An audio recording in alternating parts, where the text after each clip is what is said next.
Start करे जाए। Last lecture पर हम लोगों ने molecular basis of inheritance start किया था और डीएनए में काफी कुछ हम लोगों ने पढ़ लिया था। डीएनए हेडिंग में लास्ट में एक छोटा सा पार्ट है सेंट्रल डॉगमा, तो हेडिंग डालिए सेंट्रल डॉगमा।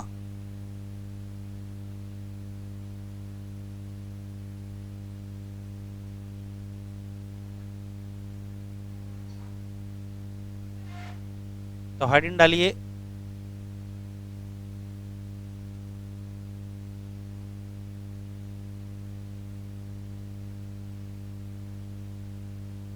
Central dogma. पहला सवाल है कि सेंट्रल डॉगमा का मतलब क्या है। तो ये फ्लो ऑफ जेनेटिक इंफॉर्मेशन, इस पे आ जाओ। फ्लो ऑफ जेनेटिक इंफॉर्मेशन, तो ये क्या है।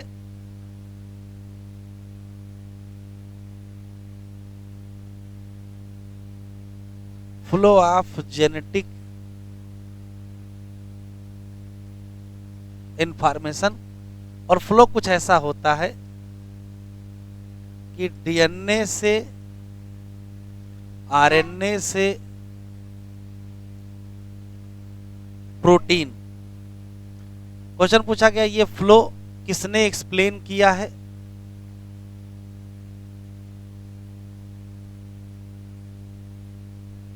एक्सप्लेन बाय, तो आंसर देंगे फ्रांसिस, लिखते चले, क्रिक ने किया। अब रियल में है क्या ये समझना है। तो होना ये है कि किसी भी ऑर्गेनिज्म में डीएनए से आरएनए बनता है और आरएनए से प्रोटीन बनती है। कभी कभार ऑर्गेनिज्म क्या करते हैं कि डीएनए से डीएनए भी बना लेते हैं। बस यहीं पर सवाल है कि यदि डीएनए से डीएनए बनाएंगे तो क्या कहोगे। तो डीएनए से डीएनए बनाने को रेप्लिकेशन कहते हैं। और यहां एंजाइम जो लगेगा उसका नाम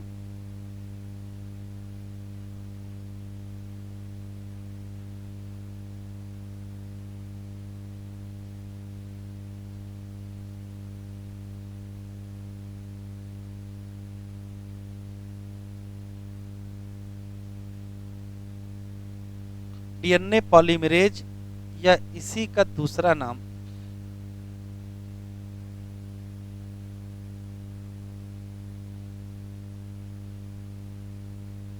डीएनए डिपेंडेंट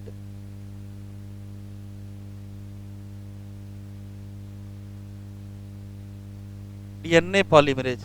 इसका एक नियम है कि जिससे बनाओगे, जैसे डीएनए से बनाया है तो जिससे बनाओगे वो डिपेंडेंट लिखेंगे और जो बनाओगे वो पॉलीमरेज लिखेंगे, ये नियम है।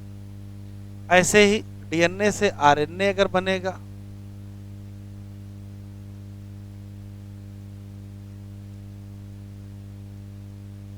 तो इसको ट्रांसक्रिप्शन कहते हैं और इसमें भी एंजाइम लगेगा।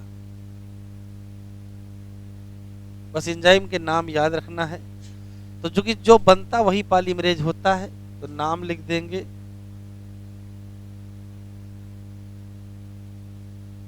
आरएनए पॉलीमरेज, या इसका पूरा नाम जिससे बनता है वो डिपेंडेंट और जो बनता है वो पॉलीमरेज। तो कहोगे डीएनए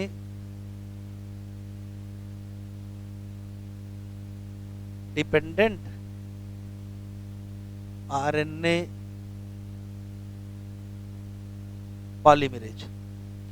यहां जो प्रोसेस होती है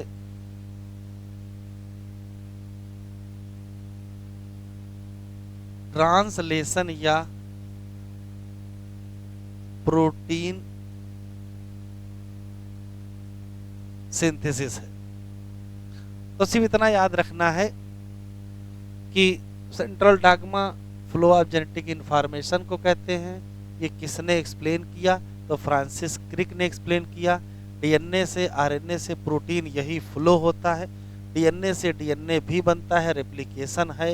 एंजाइम डीएनए पॉलीमरेज या DNA dependent DNA polymerase. DNA से आरएनए बनता है, ट्रांसक्रिप्शन कहते हैं। एंजाइम आरएनए पॉलीमरेज या डीएनए डिपेंडेंट डीएनए पॉलीमरेज। और ये ट्रांसलेशन है। इसका एक एक्सेप्शन है, कुछ वायरस में flow of genetic information opposite दिशा में होती है। अपोजिट का मतलब आरएनए से डीएनए, तो जैसे आरएनए से डीएनए बनेगा उसको क्या कहोगे? तो इधर से इधर क्या है? ट्रांसक्रिप्शन। तो अगर इधर से इधर रिवर्स ट्रांसक्रिप्शन। ये लिख लो तो आगे बढ़ा के लिख देते हैं।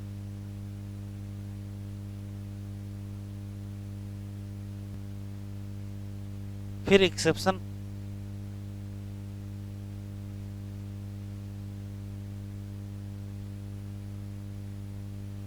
एक्सेप्शन लिख लीजिए।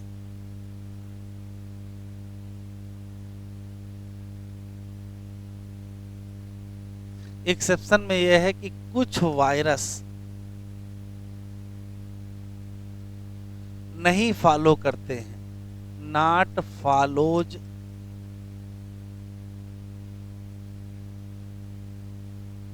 Central dogma. क्यों? Flow of genetic information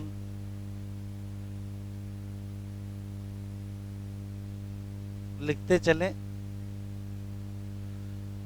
in opposite direction.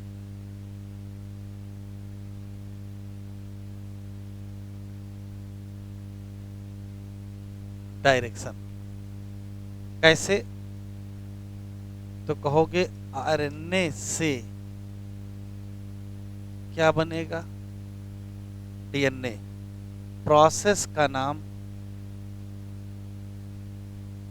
Reverse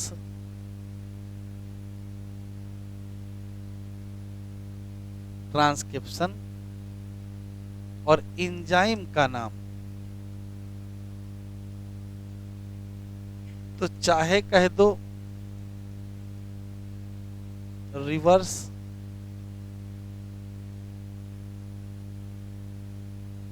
transcriptase, या इसका दूसरा नाम जिससे बनता है वो dependent.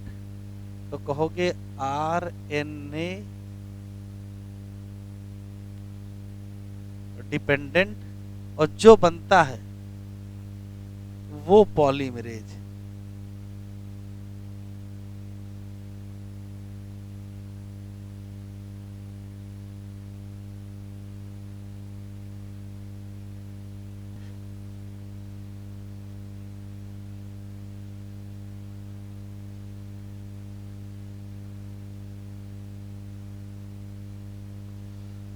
The proposition of double helix structure for DNA and its simplicity in explaining the genetic implication become revolutionary।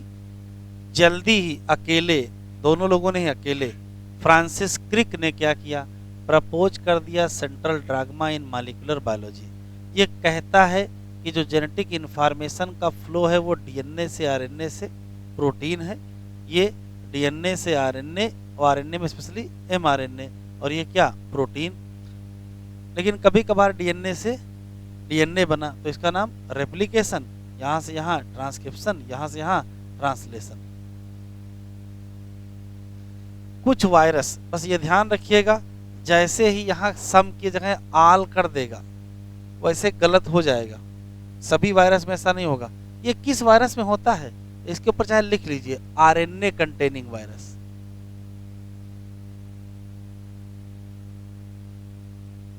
क्योंकि वायरस कई प्रकार के होते हैं, डीएनए वाले भी और आरएनए वाले। फ्लो ऑफ इंफॉर्मेशन किस दिशा में है?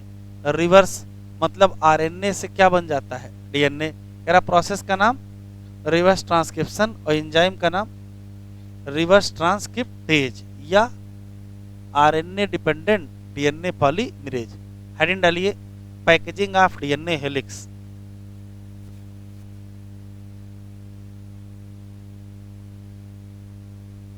बातचीत ना करें।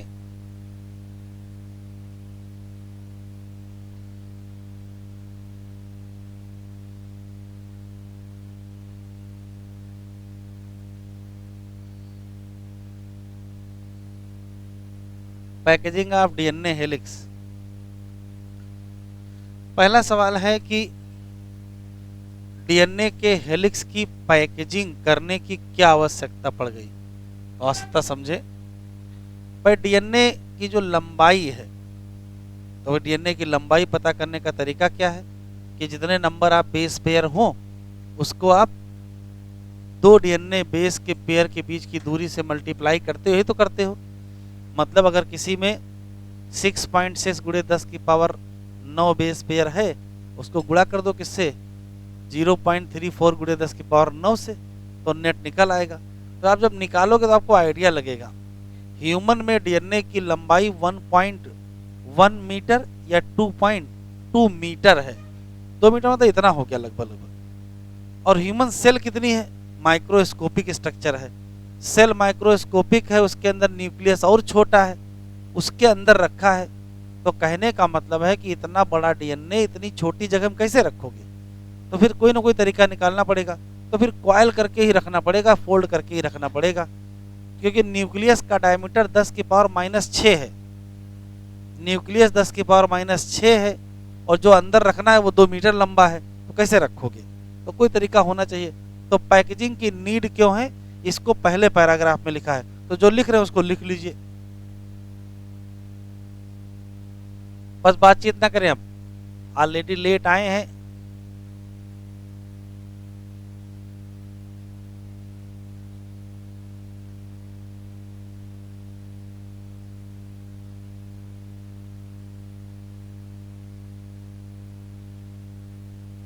लेंथ ऑफ डीएनए निकालना है,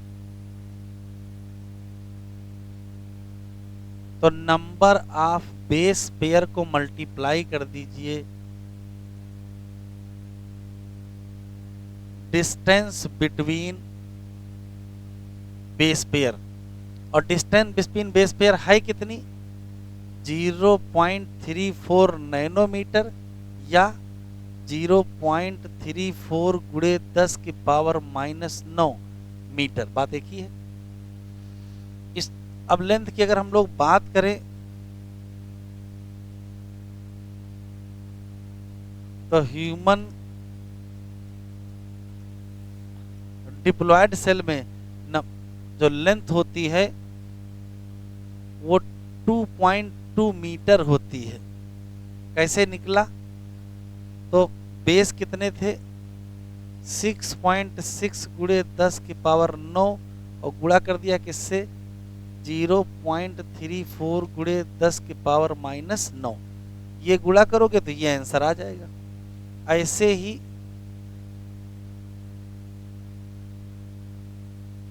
ह्यूमन हेप्लॉइड सेल में डीएनए की लंबाई 2.2 नहीं 1.1 मीटर।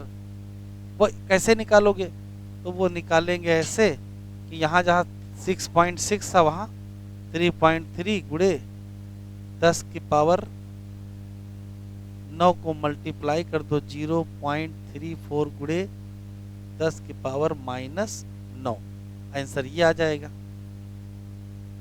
ऐसे ही एक बैक्टीरिया है, कौन सा, ई कोलाई, उसमें डीएनए की लेंथ कितनी है 1.36 मिलीमीटर दी है। निकालेंगे तो बेस पेयर कितने थे 4.6 गुणे 10 की पावर 6 को मल्टीप्लाई कर दोगे 0. मिलीमीटर में निकालना है तो यहाँ मिलीमीटर में रखेंगे, क्या लिखोगे 0.34 गुणे 10 की पावर -7 रखेंगे, 6 थे मिलीमीटर और मीटर में 3 जीरो का अंतर है ना, माइनस के 6 रखोगे।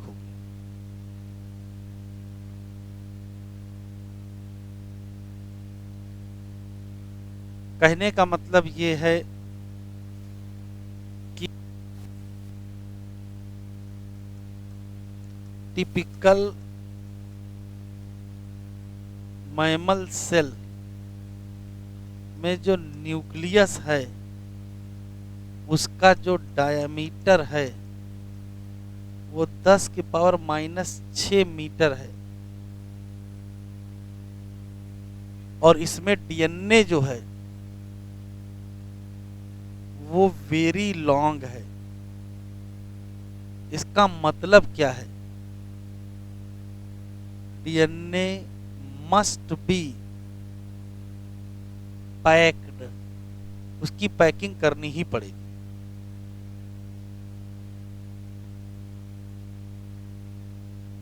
अब हेडिंग डालिए, पैकेजिंग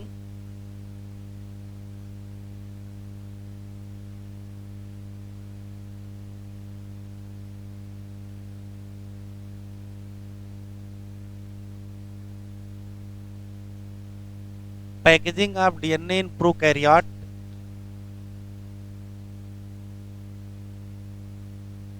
या बैक्टीरिया। सुन लीजिए 3 क्वेश्चन केवल। पहला सवाल ये है कि बैक्टीरिया में तो न्यूक्लियस नहीं है, जैसे कम से कम भले ही न्यूक्लियस मेमेलियन सेल में छोटा है या किसी टिपिकल यूकैरियोटिक सेल में छोटा, लेकिन है तो टेढ़ा मेढ़ा करके न्यूक्लियस के अंदर कन के बंद कर देंगे दरवाजा, अंदर बंद रहेगा।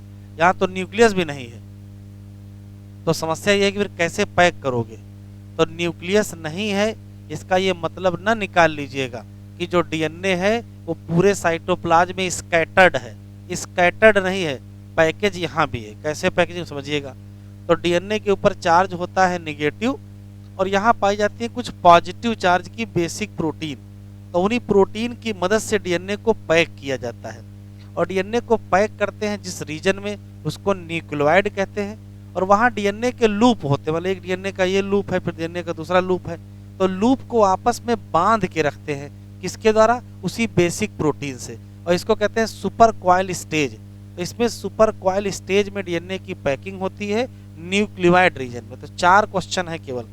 पहला, बैक्टीरिया या प्रोकैरियोट में न्यूक्लियस नहीं है, इसका ये मतलब न निकाल लीजिएगा कि यहाँ पर पैकेजिंग नहीं होगी, या इसका ये मतलब न निकाल लीजिएगा कि जो डीएनए है वो पूरे साइटोप्लाज्म में बिखरा हुआ पड़ा है। ठीक है, ऐसा नहीं होगा। दूसरा सवाल ये है कि फिर कैसे करेंगे क्या? तो निगेटिव चार्ज डीएनए को पैक करेंगे किसके साथ? पॉजिटिव चार्ज बेसिक प्रोटीन के साथ। क्या कर देते हैं? न्यूक्लियोइड रीजन में पैक करते हैं, डीएनए के लूप बनाते हैं और लूप को आपस में बांध के रखते हैं, किसके द्वारा? इसी बेसिक प्रोटीन। लिख लीजिए।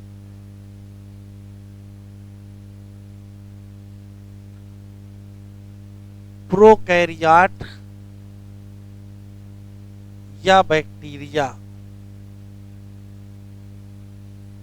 क्या है? Not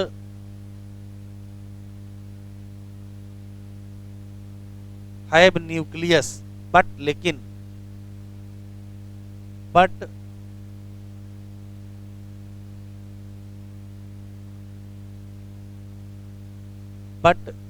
DNA not scattered in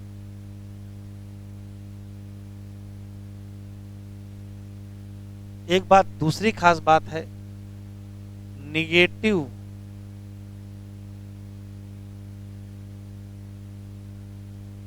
charge DNA packed with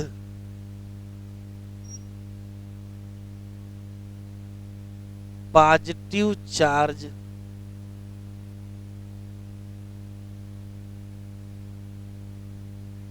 basic protein.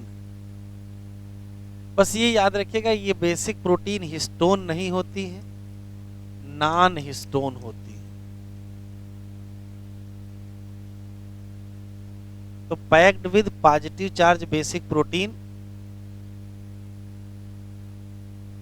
In nucleoid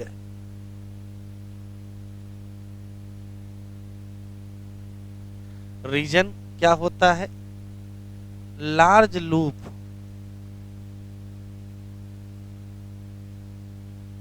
of DNA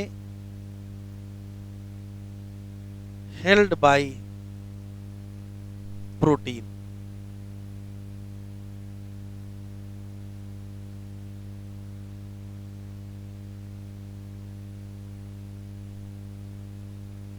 शुरू करें।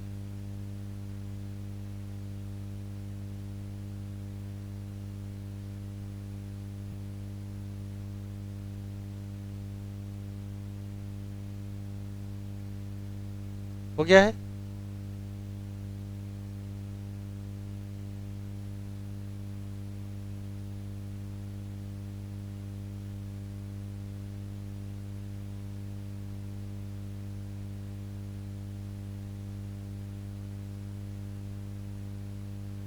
लिखे,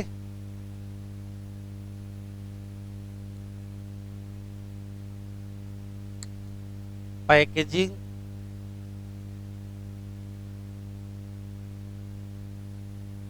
ऑफ डीएनए इन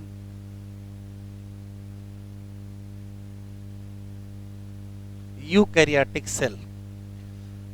अब देख लीजिए क्या यूकैरियोटिक सेल में, तो किसी भी यूकैरियोटिक सेल में, जैसे मान लेते हैं कि कोई ये यूकैरियोटिक सेल है और यूकैरियोटिक सेल में ये न्यूक्लियस है और न्यूक्लियस के अंदर एक नेटवर्क पाया जाता है।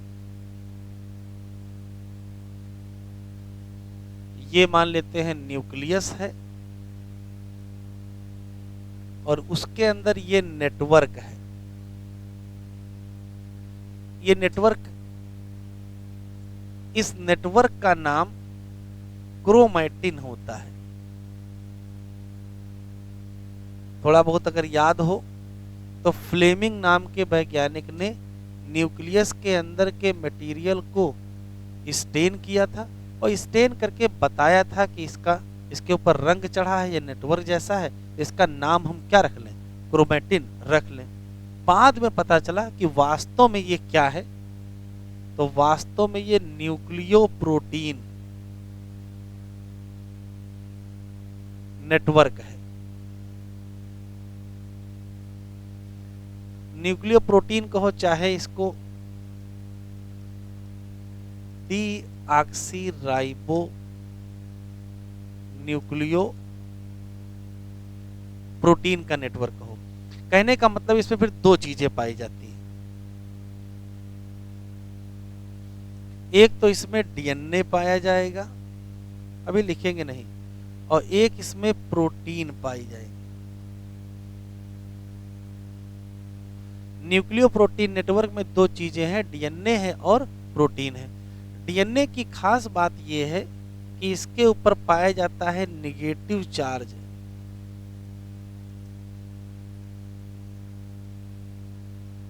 और प्रोटीन की खास बात यह है कि इसके ऊपर पाया जाता है पॉजिटिव चार्ज। यहां जो प्रोटीन पाई जाती हैं उन प्रोटीन को कहा जाता है बेसिक प्रोटीन, या इन्हीं को कहा जाता है हिस्टोन प्रोटीन।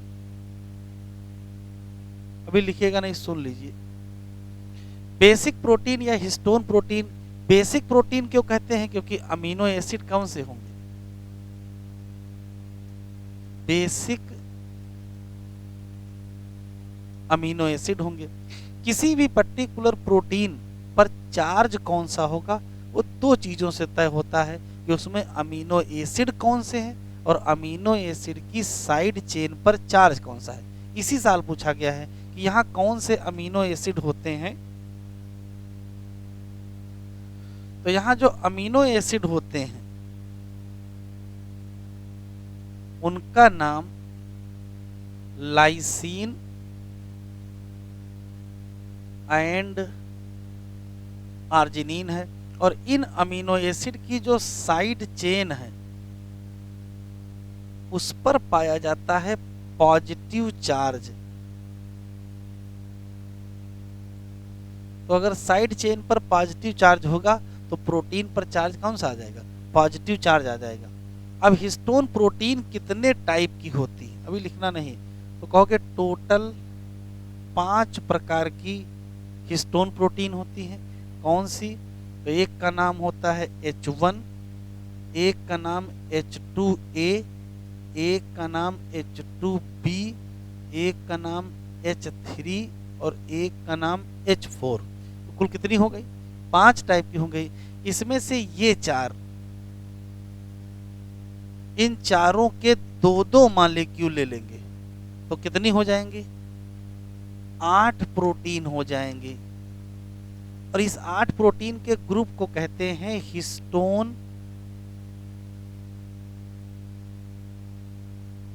क्या कहते हैं, हिस्टोन ऑक्टोमर।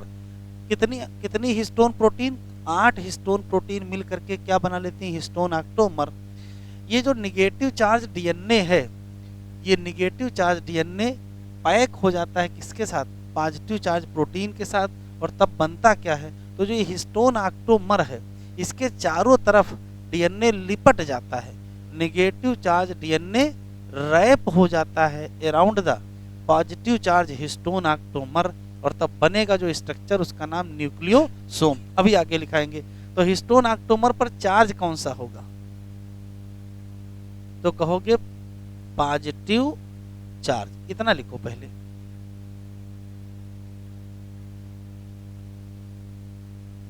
चलो देखो, किसी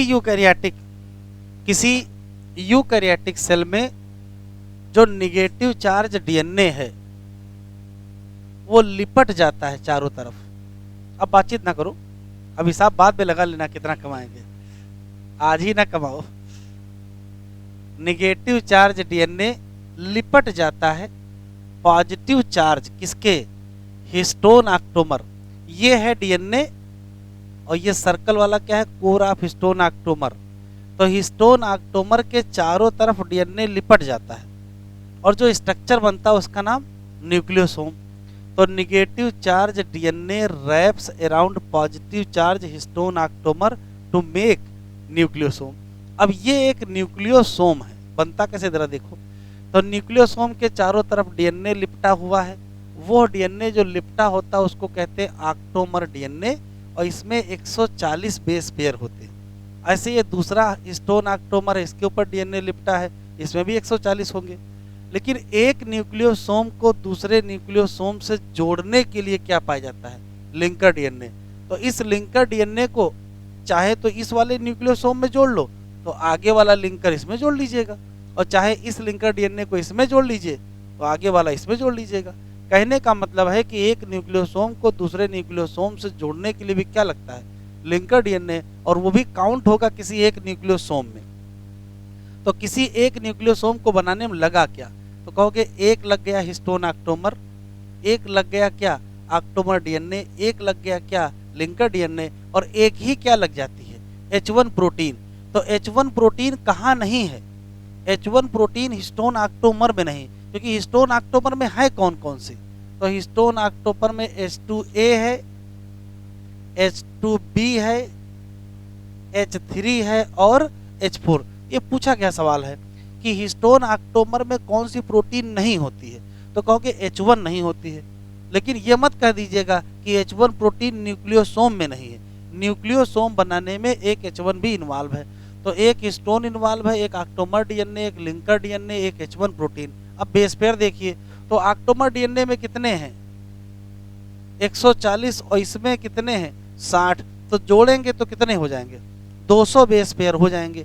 यदि कहीं पर 200 बेस पेयर डीएनए के हैं तो उसकी लंबाई कितनी होगी, तो भाई जितने बेस पेयर होते हैं उसको एंगस्ट्राम से उसके डिस्टेंस से गुणा करते हैं। यहाँ एंगस्ट्राम में डिस्टेंस रखा तो लंबाई एंगस्ट्राम में आ गई कितनी, 680 एंगस्ट्राम। 680 एंगस्ट्राम को हम मोटा मोटा क्या कह सकते हैं, 700 कह सकते हैं। ध्यान से सुनिएगा, इतना लंबा डीएनए है जिसकी लंबाई 700 एंगस्ट्राम के आसपास है, और जब इसको लपेट दिया गया है तो जो स्ट्रक्चर बना उसका डायमीटर कितना है, 100 एंगस्ट्राम। बताओ कितने गुना छोटा हो गया, 7 गुना छोटा हो गया। जब न्यूक्लियोसोम बनाते हैं तो कंपैक्ट हो जाता है डीएनए, रेशियो क्या होता है 7:1, 7 गुना डीएनए छोटा हो गया, अपनी लंबाई से 7 गुना कम स्पेस में आ गया, जब क्या बन गया, न्यूक्लियोसोम। लेकिन अभी और भी कंपैक्शन करना है, तो 3 क्वेश्चन यही से याद रखिएगा। किसी यूकैरियोटिक सेल में निगेटिव चार्ज डीएनए लिपट जाएगा पॉजिटिव चार्ज हिस्टोन ऑक्टोमर के चारों तरफ, और रिजल्ट में जो स्ट्रक्चर बनेगा उसका नाम न्यूक्लियोसोम होगा। किसी एक न्यूक्लियोसोम को बनाने में कई चीजें हैं। पहले तो कोर या हिस्टोन ऑक्टोमर होता है, उसके बाहर बाहर जो डीएनए लिपटा होता है उसे ऑक्टोमर डीएनए कहते हैं। एक न्यूक्लियोसोम को दूसरे न्यूक्लियोसोम से जोड़ने वाला लिंकर डीएनए होता है, एक H1 प्रोटीन होती है, और टोटल कितने बेस पेयर हो जाते हैं, तो कहोगे 200 बेस पेयर हो जाते हैं। 200 बेस पेयर की लंबाई निकालोगे एंगस्ट्राम में तो 680 एंगस्ट्राम आएगा, मोटा मोटा 700 मान लो, और इसका जो डायमीटर है वो 100 एंगस्ट्राम है। तो अगर 700 एंगस्ट्राम वाले स्ट्रक्चर को 100 एंगस्ट्राम में फिट किया है तो कितने गुना छोटा कर दिया, 7 गुना छोटा कर दिया। तो कंपैक्शन रेशियो कितना हो जाएगा, 7:1। लेकिन अभी और कंपैक्ट करना है, कैसे देखते हैं।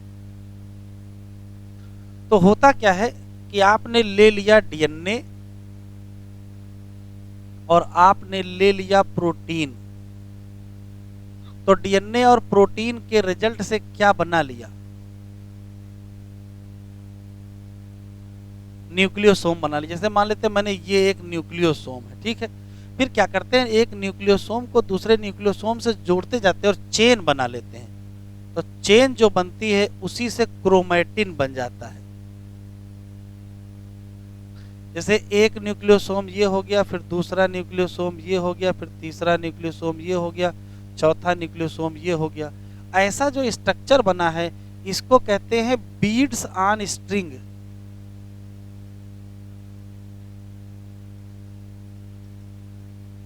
क्या कहते हैं, बीड्स ऑन स्ट्रिंग। और इसमें जो एक बीड है,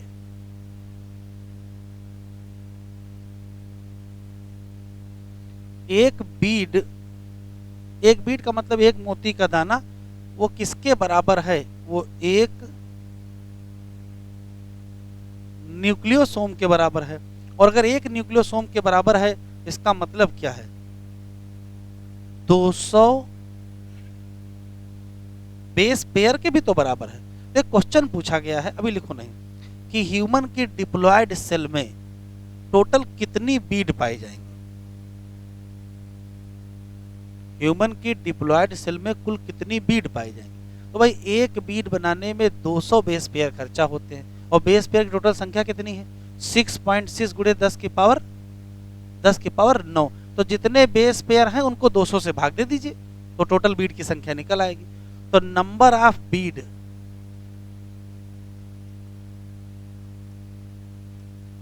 इन ह्यूमन डिप्लॉयड सेल अगर आपसे पूछा जाए तो क्या कहोगे, तो जितने बेस पेयर हैं 6.6 गुणे 10 की पावर 9 है, उसको भाग दे दीजिए किससे, 200 से। तो आंसर बताओ, तो 3.3 गुणे 10 की पावर क्या आएगा, 7। ये क्वेश्चन एनसीईआरटी में दिया है, तो हो सकता है एग्जामिनर पूछ ले। तो क्या किया, न्यूक्लियोसोम को ढेर सारे न्यूक्लियोसोम से जोड़ा और चेन बना लिया। तो चेन से बाद में क्या बन जाएगा, क्रोमैटिन नेटवर्क बनेगा। और जब कभी कंडेंसेशन होगा, जब कभी क्वाइलिंग और कंडेंसेशन होगा, और क्वाइलिंग और कंडेंसेशन होता कब है, तो अगर छोटा मोटा याद हो तो बेसिकली मेटाफेज पर कंप्लीट होता है ना, और प्रोफेज पर शुरू होता है। तो मेटाफेज तक पहुंचते पहुंचते आपको बढ़िया क्या मिल जाएंगे, तो बढ़िया मिल जाएंगे क्या, क्रोमोसोम। और किसी क्रोमोसोम में क्या होंगे, तो किसी क्रोमोसोम में होंगे क्रोमैटिड। क्रोमैटिन अलग होता है, क्रोमैटिड अलग होता है। तो क्रोमोसोम के लेवल पर भी पैकिंग हुई है। तो क्वेश्चन पूछता है packaging at higher level, chromosome के लेवल पे पैकिंग हुई है। तो पैकेजिंग एट हायर लेवल का मतलब किस लेवल पर, क्रोमोसोम लेवल पर किसके द्वारा की जाती है, तो ये याद रखिएगा, non histone chromosomal protein, short form में इनको NHC प्रोटीन कहते हैं। तो क्वेश्चन पूछेगा नॉन हिस्टोन क्रोमोसोमल प्रोटीन कहाँ इन्वॉल्व होंगी, तो कहोगे पैकेजिंग एट हायर लेवल। और हायर लेवल कहाँ, क्रोमोसोम। न्यूक्लियोसोम के लेवल पर जो पैकिंग हुई है, यहाँ जो प्रोटीन कौन सी लगी है, तो यहाँ जो प्रोटीन लगी है वो हिस्टोन। इसी नाते टोटल क्रोमैटिन में हिस्टोन भी होती हैं और नॉन हिस्टोन भी होती हैं। हिस्टोन पहले इस्तेमाल हो जाएंगी और नॉन हिस्टोन बाद में इस्तेमाल होंगी। चेन लिखें।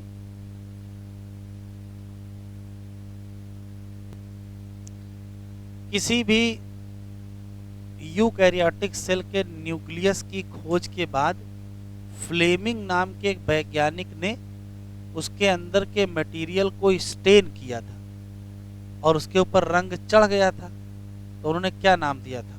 क्रोमैटिन नाम दिया था। ध्यान से सुनिएगा।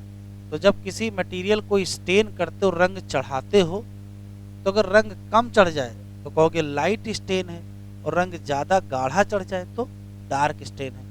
तो फ्लेमिंग ने ही बताया है कि जो क्रोमैटिन है जिन पर रंग चढ़ गया था, स्टेनिंग हो गई थी, वो दो टाइप के होते हैं, एक लाइट क्रोमैटिन और एक डार्क क्रोमैटिन। कैसे पता चला? जिस पे हल्का रंग चढ़े वो लाइट स्टेन, और जिस पे गाढ़ा है वो डार्क स्टेन। तो जिस पे लाइट चढ़ा उसका नाम लाइट क्रोमैटिन, और जिस पे डार्क चढ़ा उसका नाम डार्क क्रोमैटिन। शुरू करें।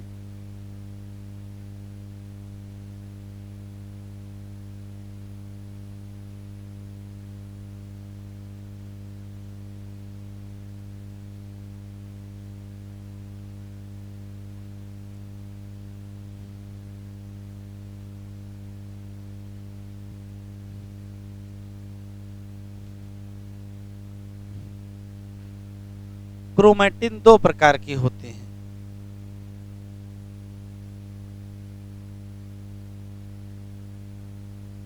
एक का नाम होता है यू क्रोमैटिन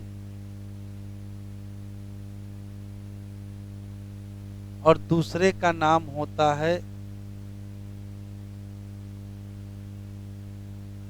हेट्रोक्रोमैटिन। ये जो यू क्रोमैटिन है इन्हीं को लाइट क्रोमैटिन कहते हैं, और जो हेट्रोक्रोमैटिन है इन्हीं को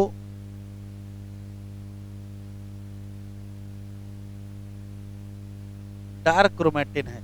इनका नाम लाइट क्रोमैटिन क्यों है? क्योंकि लाइट स्टेन होता है।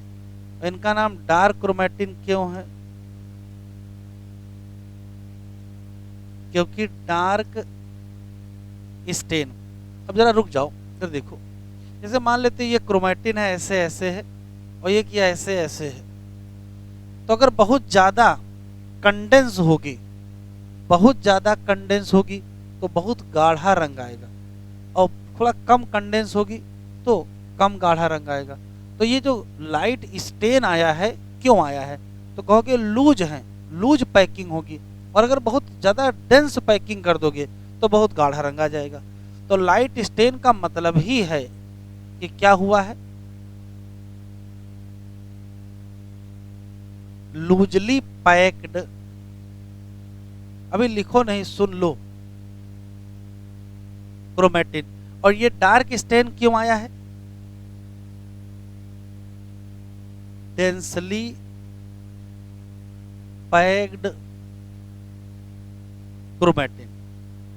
अब असली सवाल यहां से है कि इनका नाम यू क्रोमैटिन और हेट्रोक्रोमैटिन।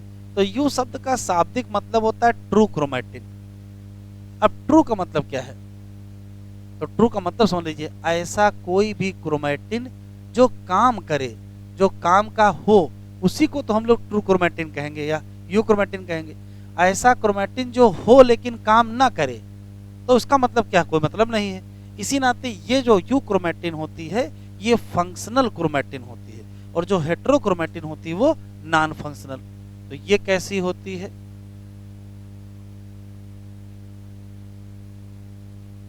Functional chromatin. और ये कैसी होती है?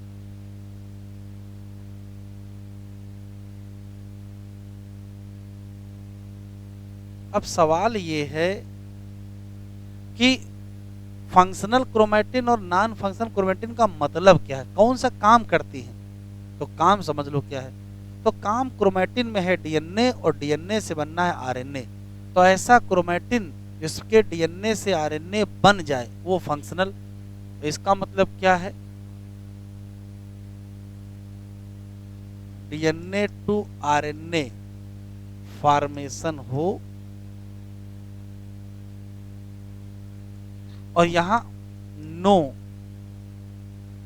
Not DNA to RNA. इसका मतलब ये है कि जो यू क्रोमेटिन है उसमें ट्रांसक्रिप्शन होगा और जो हेट्रोक्रोमेटिन है उसमें ट्रांसक्रिप्शन नहीं होगा। इसी नाते एनसीईआरटी में लिखा हुआ है कि transcription wise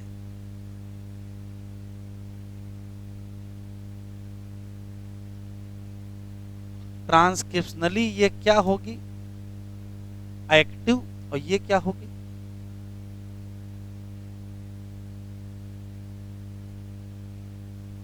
transcriptionally inactive. Active का मतलब ये क्या बना देगी, डीएनए से आरएनए बना देगी, और ये डीएनए से आरएनए नहीं बनाएगी। तो कंक्लूजन याद रखिएगा, क्रोमेटिन दो प्रकार के, उनके दो दो नाम हैं। एक नाम है डार्क क्रोमेटिन, एक नाम है light chromatin.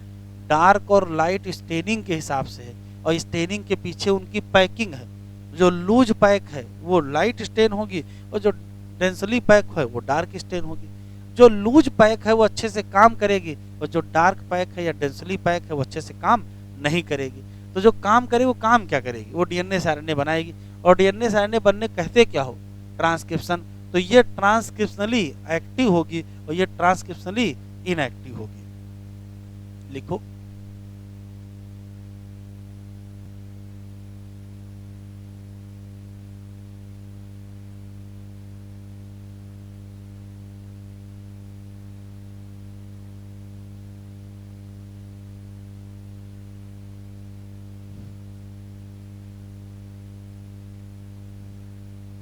Taken the distance between two consecutive base pair, इतने नैनोमीटर या इतने metre. Length of DNA of double helix in typical mammalian cell, अगर कैलकुलेट करना है तो मल्टीप्लाई कर दीजिए, सिंपली मल्टीप्लाई करो। क्या, total number of base pair को किससे, डिस्टेंस से, मतलब 6.6 गुणे 10 की पावर 9, और ये रही डिस्टेंस। तो आंसर कितना आ गया, इतना आ गया। कह रहे ये बहुत बड़ी दूरी है, किसकी तुलना में, किसी टिपिकल न्यूक्लियस जिसका डायमीटर कितना है, 10 के पावर -6 मीटर है। अगर ई कोलाई में लेंथ इतना है तो बेस पेयर कितने होंगे, तो पहले से पता है 4.6 गुणे 10 की पावर 6। किसी प्रोकैरियोटिक सेल में जैसे ई कोलाई में न्यूक्लियस नहीं होता है, सही बात है। इसका ये मतलब न निकाल लीजिएगा DNA not scattered throughout the cell. DNA कैसा होता है, नेगेटिव चार्ज। प्रोटीन कैसी होती है, पॉजिटिव चार्ज। ये होल्ड करेंगे किस रीजन में, nucleoid. DNA nucleoid organise in large loop held by protein. Eukaryote organisation बहुत ज्यादा कॉम्प्लेक्स हो गया, क्यों, यहाँ सेट ऑफ पॉजिटिव चार्ज, कौन सी, बेसिक प्रोटीन, नाम क्या, हिस्टोन। प्रोटीन एक्वायर चार्ज किस हिसाब से, तो कहोगे abundance of amino acid residue और साथ में चार्ज साइड चेन। हिस्टोन में कौन कौन से हैं, तो बेसिक अमीनो एसिड कौन से, लाइसिन और आर्जिनिन। और दोनों अमीनो एसिड में कौन सा चार्ज है, positive charge on their side chain, तो नेट पॉजिटिव हो जाएगा। हिस्टोन ऑर्गेनाइज हो जाते हैं तो बना लेते हैं क्या, यूनिट ऑफ 8 मॉलिक्यूल।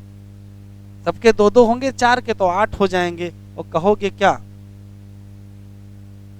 कहोगे हिस्टोन ऑक्टोमर। निगेटिव चाहिए, लाइन टिक कर लो, पिछली बार आई है। Negative charge DNA wrapped around the positive charge histone octamer to form a structure नाम न्यूक्लियोसोम। और ये भी टिक कर लो, किसी टिपिकल न्यूक्लियोसोम में कितने, 200 base pair.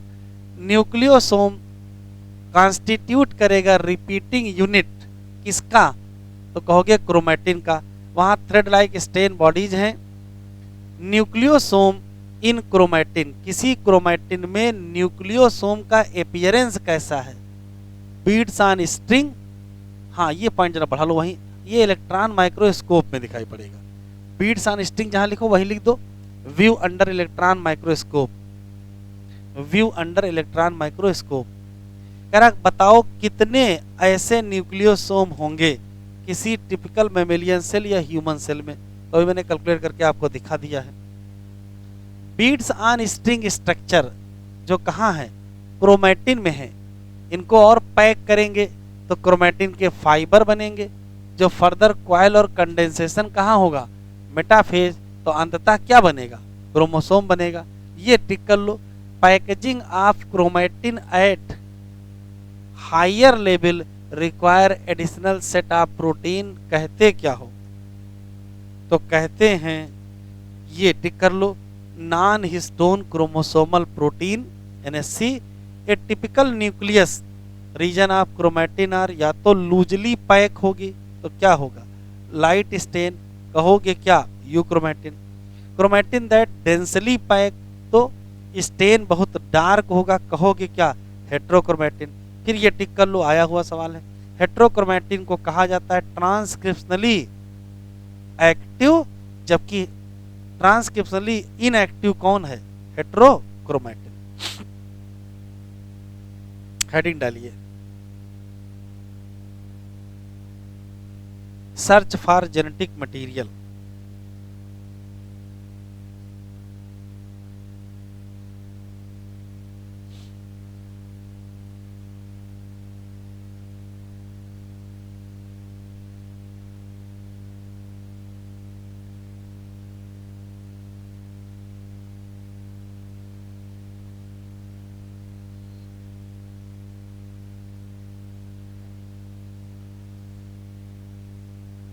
Search for genetic material में कुछ कहानी दी है, कुछ क्वेश्चंस आपको याद रखने हैं, तो वो पहले याद करने वाला सुन लीजिए, उसको लिख लेंगे, फिर अलग अलग चीजें पढ़ेंगे। पहला सवाल ये है कि 1865 का टाइम है, मेंडल का वक्त है, और मेंडल ने अपने इनहेरिटेंस का जो बेसिस बताया था उसको फैक्टर कहा था कि पेरेंट से प्रोजनी में कुछ फैक्टर जाते हैं, उसी से कैरेक्टर इनहेरिट होते हैं, बात खत्म।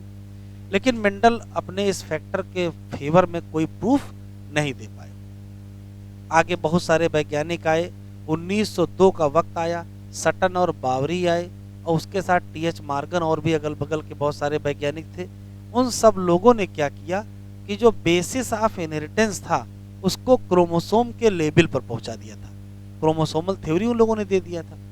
फिर समय बीतता रहा, 1902 के बाद 1926 वो पहला साल है जब मैकेनिज्म ऑफ इनहेरिटेंस मॉलिक्यूल के लेवल पर पहुंच गए। ये क्वेश्चन आपसे पूछेगा, mechanism of inheritance reaches to the molecular level, वो कौन सा पहला साल था, तो आंसर देंगे 1926।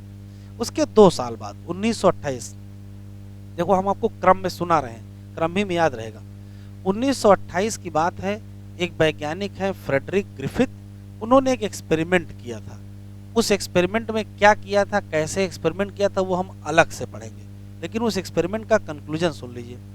उस एक्सपेरिमेंट में इन्होंने कहा था कि एक बैक्टीरिया दूसरे बैक्टीरिया में कन्वर्ट हो जाता है, इसको ट्रांसफॉर्मेशन ऑफ बैक्टीरिया कहते हैं। तो इन्होंने दुनिया को बताया था कि ट्रांसफॉर्मेशन तभी होता है जब जेनेटिक मटेरियल ट्रांसफर होता है। तो जेनेटिक मटेरियल का कॉन्सेप्ट ये दिए, लेकिन लोगों ने कहा कि भैया वो जो जिससे एक बैक्टीरिया दूसरे बैक्टीरिया में कन्वर्ट हो जाता है वो किस मटेरियल से कन्वर्ट हो जाता है, उस मटेरियल के बारे में ज़्यादा बता नहीं पाए। कहा कुछ न कुछ तो पास होता होगा। तो जैसे मेंडल ने कुछ न कुछ के चक्कर में फैक्टर लिख दिया था, इन्होंने कुछ न कुछ के चक्कर में ट्रांसफार्मिंग प्रिंसिपल एक शब्द दे दिया, बात खत्म हो गई। इनके एक्सपेरिमेंट के करीबन 10-12 साल बाद 1933 से 1944 के बीच 3 वैज्ञानिक हैं, ओसवाल्ड आवेरी है, मैकलियाड मैककार्टी है, और एक और हैं आवेरी मैकलॉयड मैककार्टी, 3 वैज्ञानिक हैं, ठीक है। इन 3 वैज्ञानिकों ने क्या किया, इन 3 वैज्ञानिकों ने जो ट्रांसफार्मिंग प्रिंसिपल था उसका केमिकल नेचर बता दिया, जो ग्रिफिथ नहीं बता पाए थे। इन लोगों ने बताया कि जो ट्रांसफार्मिंग प्रिंसिपल है वो वास्तव में डीएनए है। का अपना एक्सपेरिमेंट किया था, उससे दुनिया को बताया था, लेकिन बहुत ज़्यादा लोगों को समझ में वो बात नहीं आई। तो क्वेश्चन ऐसा है कि ट्रांसफार्मिंग प्रिंसिपल का बायोकेमिकल नेचर किन वैज्ञानिकों ने दिया? तो आवेरी, मैक्लियाड और मैककार्टी ने दिया था, एक बात। दूसरा, डीएनए ही जेनेटिक मटेरियल है, ये पहली बार दुनिया को इन्हीं लोगों ने बताया था। किसने? आवेरी, मैक्लियाड और मैककार्टी। लेकिन फाइनल प्रूफ ये नहीं था, ये फर्स्ट प्रूफ था। फिर समय बदल गया 1952 में। दो वैज्ञानिक और कौन से? Hershey and chase. तो हर्शे एंड चेज नाम के वैज्ञानिकों ने दो काम किए। फाइनल प्रूफ दे दिया कि डीएनए ही क्या है? Genetic material. और ये पूरी दुनिया में मान लिया गया एक सुर से, यूनिक्विवोकल प्रूफ। तो यूनिक्विवोकल प्रूफ या फाइनल प्रूफ कि डीएनए ही जेनेटिक मटेरियल है, ये दुनिया को किसने बताया? तो आंसर देंगे हर्शे एंड चेज ने बताया। अब हर्शे एंड चेज ने क्या एक्सपेरिमेंट किया था वो हमको डिटेल में अलग पढ़ना है। हर्शे एंड चेज ने एक बैक्टीरिया लिया था, कौन सा? इकोलाई। एक वायरस लिया था, कौन सा? T2 bacteriophage. और क्या यूज किया था? और इन्होंने यूज किया था क्या? रेडियो एक्टिव फास्फोरस और सल्फर। तो वो अभी अलग से हम लोग डिटेल पढ़ेंगे। तो ओवरव्यू पहले आप याद कर लीजिए क्या क्या। मेंडल के time basis of inheritance factor थे, उसके बाद बेसिस ऑफ इनहेरिटेंस क्रोमोसोम हुआ, फिर मॉलिक्यूल के लेवल पर पहुंचा। फिर तीन एक्सपेरिमेंट है। ग्रिफिथ का एक्सपेरिमेंट है, आवेरी, मैक्लियाड और मैककार्टी का एक्सपेरिमेंट है, और हर्शे और चेज का एक्सपेरिमेंट है। ट्रांसफार्मिंग प्रिंसिपल से बैक्टीरिया बदल जाते हैं, ये ग्रिफिथ ने बताया। उसमें डीएनए होता है, या आवेरी, मैक्लियाड और मैककार्टी ने बताया। और वो डीएनए ही जेनेटिक मटेरियल है, ये फाइनली किसने बताया? Hershey and chase. ये रटने वाले सवाल पहले आप लिख लीजिए, फिर हम अलग अलग एक्सपेरिमेंट पढ़ेंगे। ग्रिफिथ का अलग पढ़ेंगे, आवेरी मैक्लियाड का अलग पढ़ेंगे, और हर्शे चेज का अलग पढ़ेंगे। लिखो।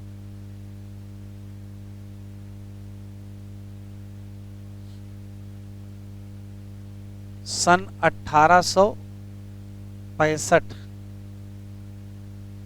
1865 क्या है? मेंडेलियन टाइम चल रहा है। और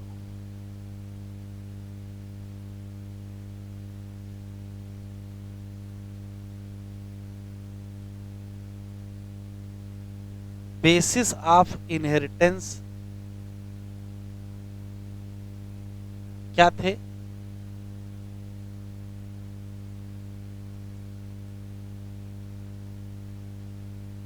मेंडेलियन फैक्टर। 1869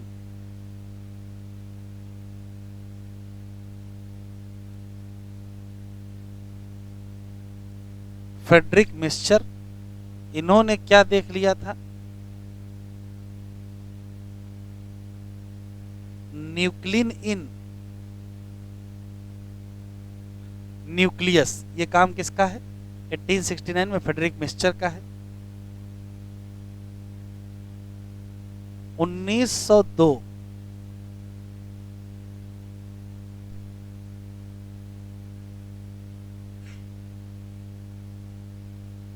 वैज्ञानिक बदल गए बहुत सारे।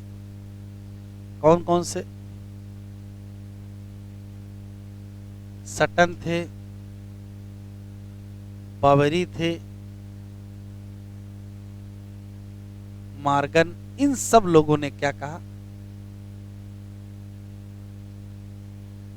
बेसिस ऑफ इनहेरिटेंस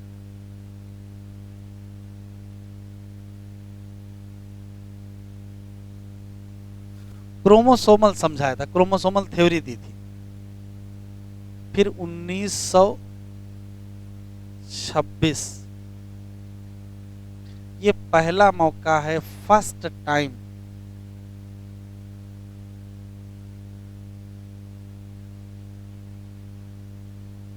क्या?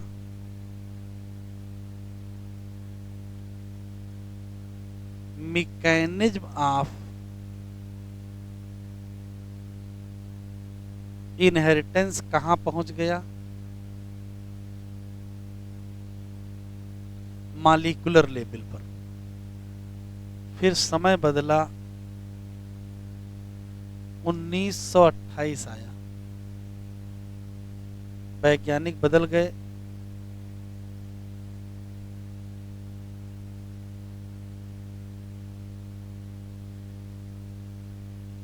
फ्रेडरिक ग्रिफिथ,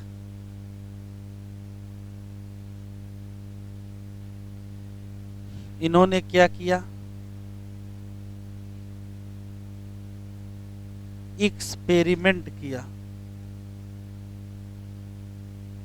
और किस पर किया था, streptococcus,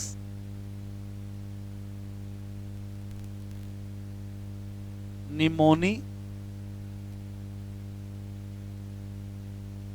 and mice.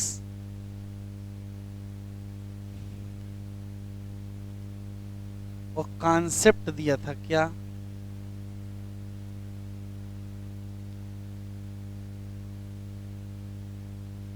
Transformation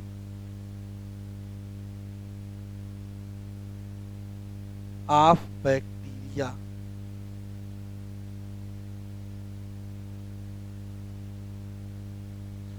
bacteria का ट्रांसफॉर्मेशन कैसे होता वो बताया था। और यहीं पर इन्होंने नई चीज बताई थी, ट्रांसफॉर्मेशन, ट्रांसफॉर्मिंग प्रिंसिपल।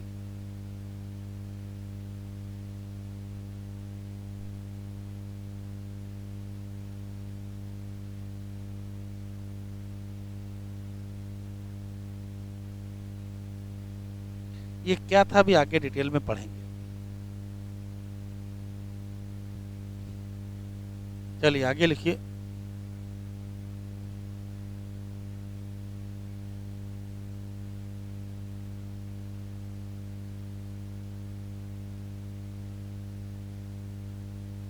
उन्नीस सौ 33 से 1944 तीन वैज्ञानिक,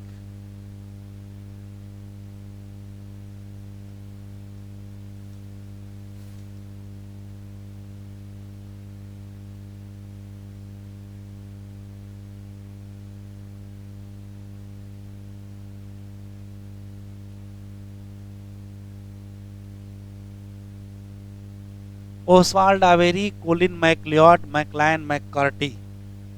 अगर पूरा ना याद हो, इधर आवेरी याद रखना, इधर मैकलियाड याद रखना, इधर मैककार्टी याद रखना।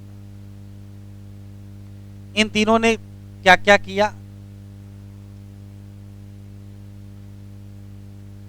तो इन तीनों ने बायोकेमिकल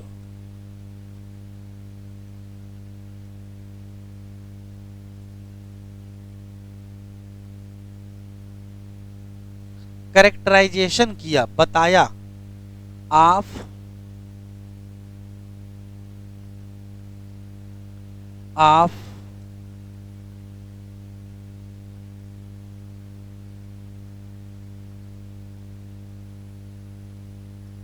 ट्रांसफार्मिंग प्रिंसिपल। जो ट्रांसफार्मिंग प्रिंसिपल शब्द दिए थे ग्रिफिथ, उसमें कौन सा केमिकल है वो इन्होंने बताया। और ट्रांसफार्मिंग प्रिंसिपल में वास्तव में क्या होता है, डीएनए होता है। ये किसने बताया, इन्हीं लोगों ने बताया। और इन्होंने ही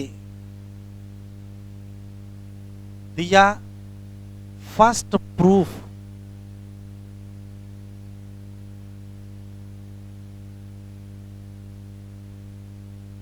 दैट डीएनए इज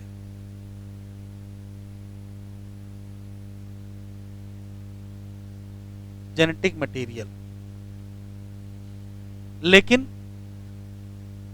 लेकिन all scientist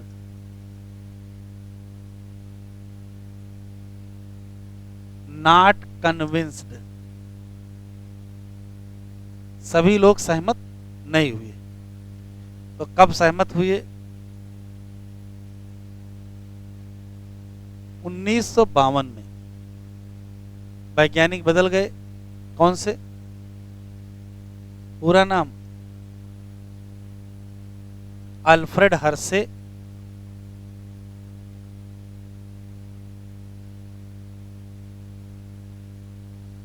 and Martha chase.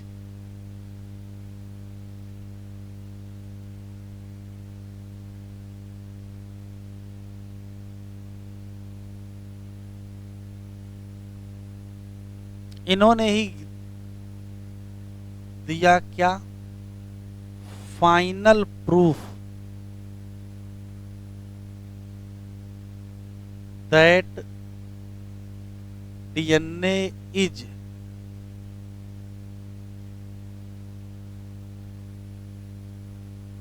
Genetic material. चाहे फाइनल प्रूफ कहो चाहे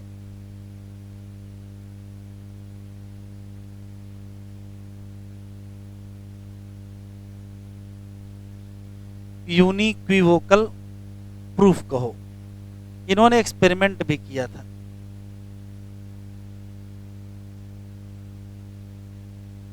तो एक्सपेरिमेंट किस पर किया था, तो एक बैक्टीरिया लिए थे और एक वायरस लिए थे। कौन सा, T2 बैक्टीरियोफेज। और क्या यूज किए थे, यूज किए थे radio active phosphorus, 32 phosphorus.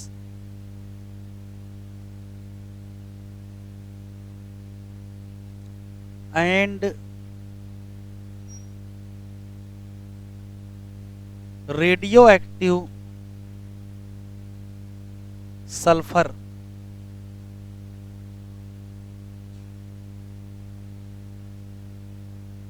35 sulphur.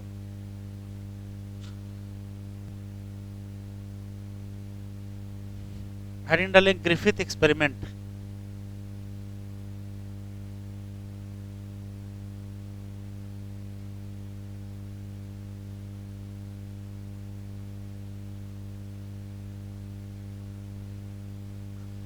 तो पहला सवाल यह है कि इन्होंने एक्सपेरिमेंट किस पर किया था। तो एक्सपेरिमेंट के लिए इन्होंने एक बैक्टीरिया इस्तेमाल किया था और बैक्टीरिया का नाम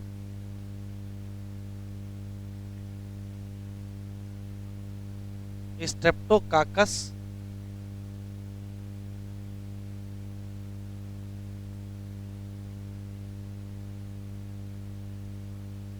हमारे साथ लिखते चले, स्ट्रेप्टोकाकस निमोनी।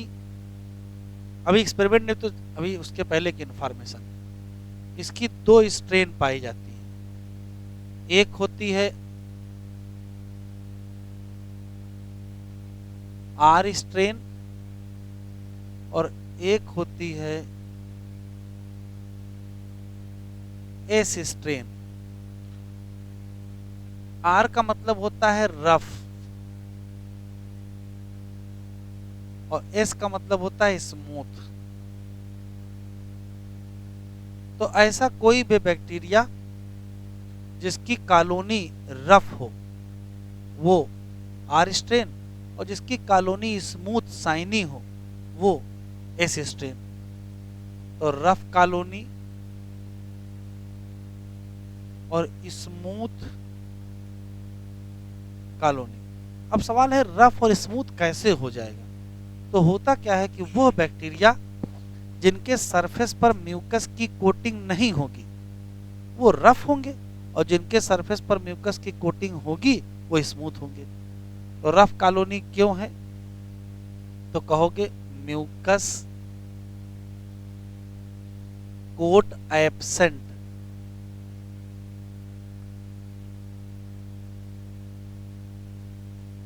On surface. और स्मूथ कॉलोनी क्यों है, तो कहोगे म्यूकस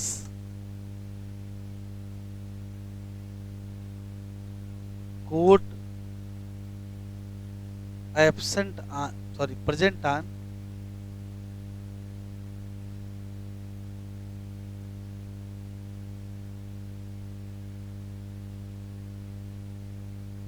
सरफेस। अब ये जो म्यूकस कोटिंग होती है ये वास्तव में पॉलीसेकेराइड की होती है। कहने का मतलब है कि इस एस स्ट्रेन बैक्टीरिया में कोई जीन होगा जो ये पॉलीसेकेराइड बनवाता होगा, तो म्यूकस कोट बनता होगा, तो ये स्मूथ हो जाती होगी। वो जीन यहाँ नहीं होता होगा तो पॉलीसेकेराइड नहीं बनता होगा, म्यूकस कोट नहीं बनता होगा, ये रफ हो जाता होगा। तो पॉलीसेकेराइड कहाँ से बना? तो किसी जीन से बना। एक और समस्या है, ये जो जिनके जिनके पास म्यूकस की कोटिंग होती है, जो एस होते हैं, यही बीमारी करते हैं, तो ये विरुलेंट होते हैं। विरुलेंट फार्म का मतलब है ये कर देते हैं निमोनिया, बीमारी कर देंगे। और ये वो होते हैं जो नॉन विरुलेंट होते हैं। क्यों नहीं करते हैं?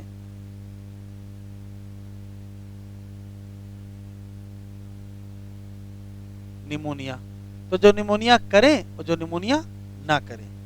अच्छा, ऐसा क्यों है? निमोनिया ये क्यों नहीं करते हैं? तो असली खेल ये म्यूकस कोटिंग ही है। म्यूकस की जो कोट है वही एंटीजेनिक होती है, एंटीजेनिक या पैथोजेनिक कह सकते हो। तो यहाँ म्यूकस कोट है तो पैथोजेनिक प्रॉपर्टी है, यहाँ म्यूकस कोट नहीं है तो पैथोजेनिक प्रॉपर्टी नहीं है। तो इनके पास जो म्यूकस कोट होता है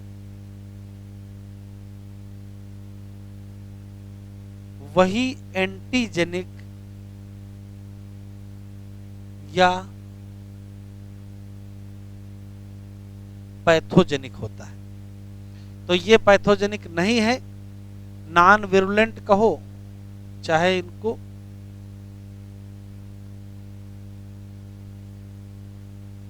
और विरुलेंट कहो चाहे इनको पैथोजेनिक कहो। अभी ग्रिफिथ का कोई एक्सपेरिमेंट नहीं स्टार्ट हुआ है। ग्रिफिथ ने यह बताया है कि दो टाइप के बैक्टीरिया मौजूद हैं। एक बैक्टीरिया वो हैं जिनकी कॉलोनी स्मूथ होती है, एक बैक्टीरिया वो हैं जिनकी कॉलोनी रफ होती है। जिनकी स्मूथ होती है उनके पास म्यूकस की कोटिंग होती है, और जिनकी रफ होती है उनके पास म्यूकस कोटिंग नहीं होती है। जिनकी स्मूथ होती है वो बीमारी करते हैं, और जिनकी रफ होती है बीमारी नहीं करते हैं। जो करते हैं वो विरुलेंट होते हैं, और जो नहीं करते वो नॉन विरुलेंट होते हैं। तो जो आर है वही क्या है? नॉन विरुलेंट, और जो एस है वही क्या है? विरुलेंट। ये जानकारी इन्होंने दिया। अब एक्सपेरिमेंट इसके बाद करेंगे। तो एक्सपेरिमेंट में देखो क्या करते हैं, शुरू करें।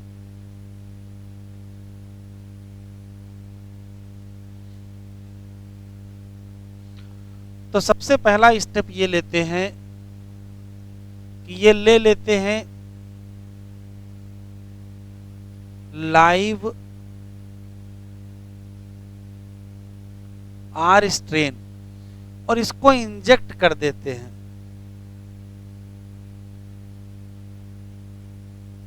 माइस में।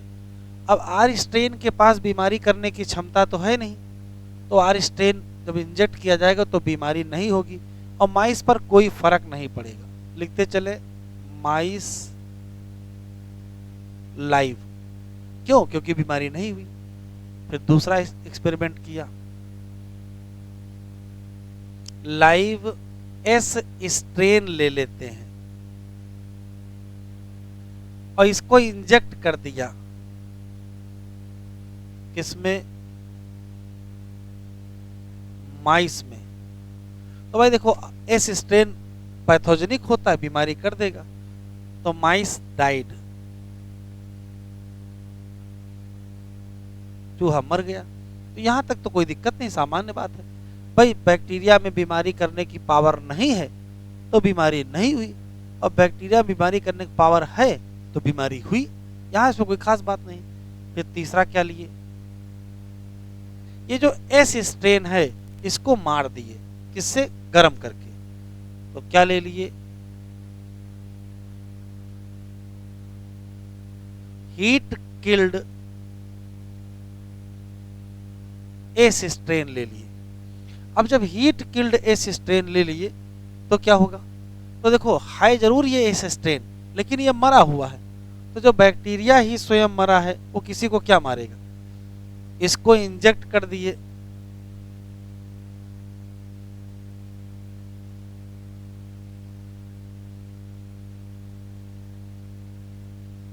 माइस में, रिजल्ट क्या होगा?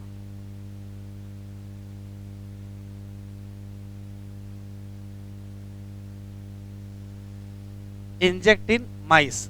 तो बताओ चूहा मरेगा नहीं मरेगा?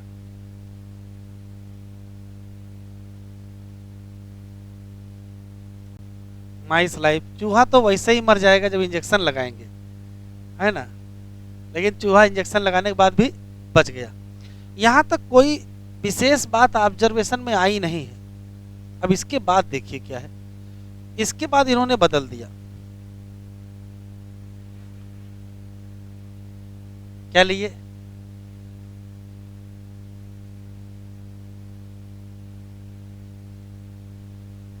ले लिए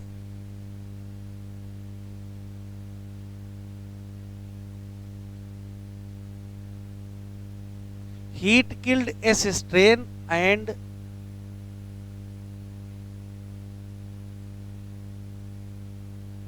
live R strain। अब लिखे नहीं सुने, इसी स्टेप में केवल समझना है बस। अब जरा सोचो, ये हीट किल्ड एस स्ट्रेन लिए हैं और लाइव आर स्ट्रेन लिए हैं, ना तो इसमें बीमारी करने की पावर है, ये यहां सिद्ध हो चुका है, और ना इसमें बीमारी करने की पावर है, वो यहां सिद्ध हो चुका है। इन दोनों को एक साथ इंजेक्ट कर दिए, किसमें? माइस में। अब ध्यान सुनना, ना इसके पास बीमारी करने की पावर है, ना इसके पास बीमारी करने की पावर है, तो बीमारी होनी नहीं चाहिए, लेकिन बीमारी हो गई और चूहे की डेथ हो गई।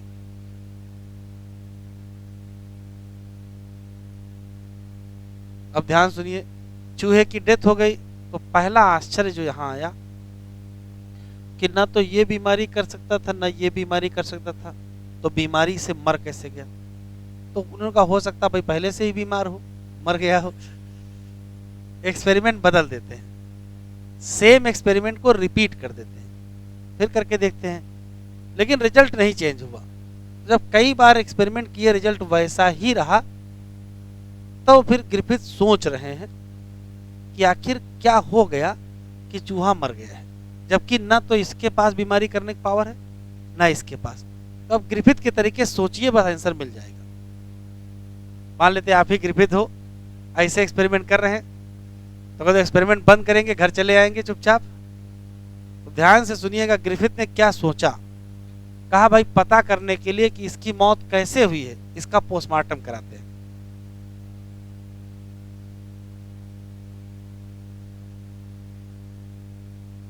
पोस्टमार्टम करा दिए, थोड़े दिनों में पोस्टमार्टम की रिपोर्ट आ गई। तो जब पोस्टमार्टम की रिपोर्ट आई तब इनका दिमाग काम करना बंद कर दिया। इस मरे हुए चूहे की बॉडी से जिंदा एस स्ट्रेन मिल गए। क्या मिल गए? Recover live S strain from dead body.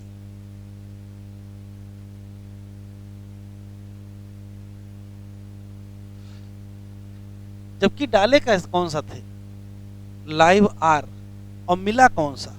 Live S. अभी लिखो नहीं। तो कुछ दिन तक तो सोचते रहे कि भैया ये एस तो हम मार के डाले थे, जिंदा कहां से आ गया? तो हो सकता भाई मार के डाले थे, अंदर जाके जिंदा हो गया हो, ये भी तो विकल्प है। यार ऐसा तो हो नहीं सकता है कि भाई जो मर गया वो मर गया, जिंदा कैसे होगा? डाले क्या थे? लाइव आर, और निकला क्या है? Live S.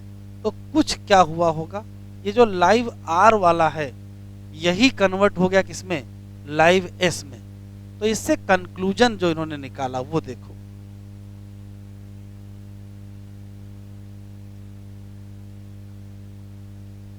इससे जो इन्होंने कंक्लूजन निकाला कि जो लाइव आर है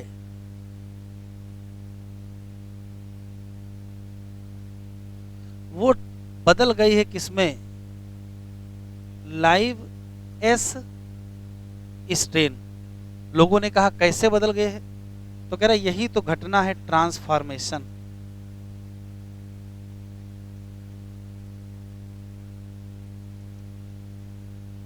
कहा इसी को तो ट्रांसफॉर्मेशन कहते हैं।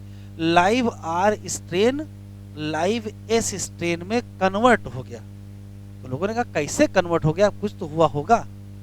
तो कह रहे हैं मेंडल की तरीके से कि कुछ ना कुछ कुछ ना कुछ एस स्ट्रेन से आर स्ट्रेन में, कि आर स्ट्रेन से एस स्ट्रेन में। तो कहा कुछ ना कुछ एस से क्या आया होगा, आर स्ट्रेन में आया होगा। कहा क्या आया है, कहा यही तो पता नहीं है। तो जो आया है उसका नाम क्या रख दिए,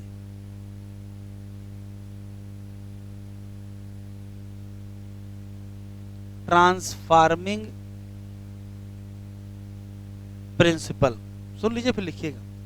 कह रहे हैं कि लाइव आर स्ट्रेन बदल गया लाइव एस स्ट्रेन में। कैसे बदल गया, तो कहा जो मरा हुआ, यहां से ट्रांसफॉर्मेशन ना करें गलत हो जाएगा, ये गलत है, सही कर लेते हैं फिर तुम्हें टूट जाओ। यहां से थोड़े आया है। माइस की बॉडी के अंदर थे कौन,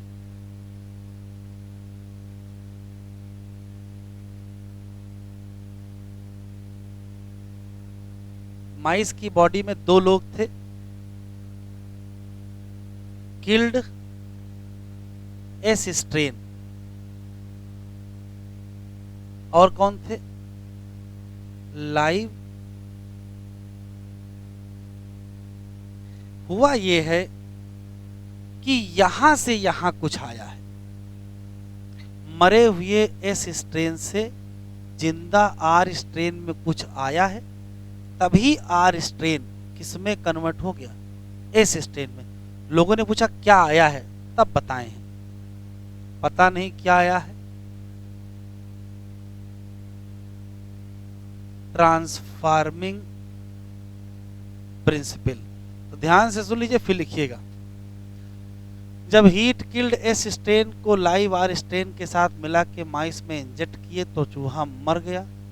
मर जाने दिए, कोई बात नहीं, पोस्टमार्टम कराते हैं। उसकी डेड बॉडी से क्या मिल गए, लाइव एस स्ट्रेन। तो पहला क्वेश्चन तो यहीं से आ गया कि डाले थे क्या, लाइव आर, और मिला क्या, लाइव एस। तो कंक्लूजन देखो क्या है, कंक्लूजन ये है कि जो लाइव आर वाला है वही कन्वर्ट हो गया है किसमें, लाइव एस में कन्वर्ट हो गया है। लोगों ने कहा ये क्या है, कहा यही तो ट्रांसफॉर्मेशन है। समझ में आती है। कह रहे हैं कि लाइव आर लाइव एस में कन्वर्ट कैसे हो गया, तो यहां समझा रहे हैं कि इसके शरीर में देखो किल्ड एस थे और लाइव आर था, यहां से यहां कुछ आया है। कहा क्या आया है, कहा यही तो पता नहीं क्या आया है। तो एक काम करते हैं, इसका नाम रख देते हैं क्या, transforming principle. Transforming principle transfer हुए हैं कहां से, किल्ड एस स्ट्रेन से, किसमें, लाइव आर स्ट्रेन, तभी लाइव आर किसमें कन्वर्ट हो गया, लाइव एस। अब लिखो, लिख लो।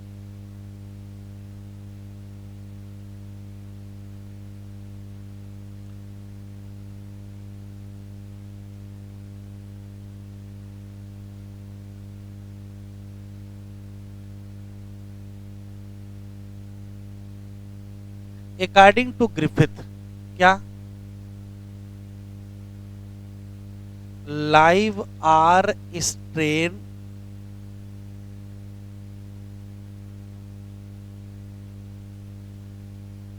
ट्रांसफॉर्म इनटू, इसमें live S strain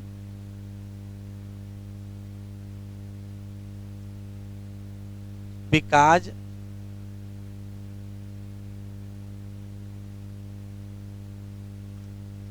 transforming principle pass हुए कहां से कहां, तो कहोगे heat killed S strain to live R strain, यही तो हुआ है।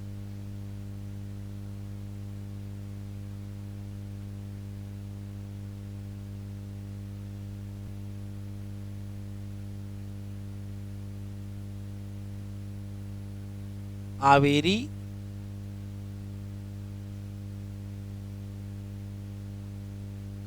मैक्लियोड एंड मैककार्टी एक्सपेरिमेंट, जो बना रहा हूं डायग्राम वो बना लीजिए फिर एक्सप्लेन।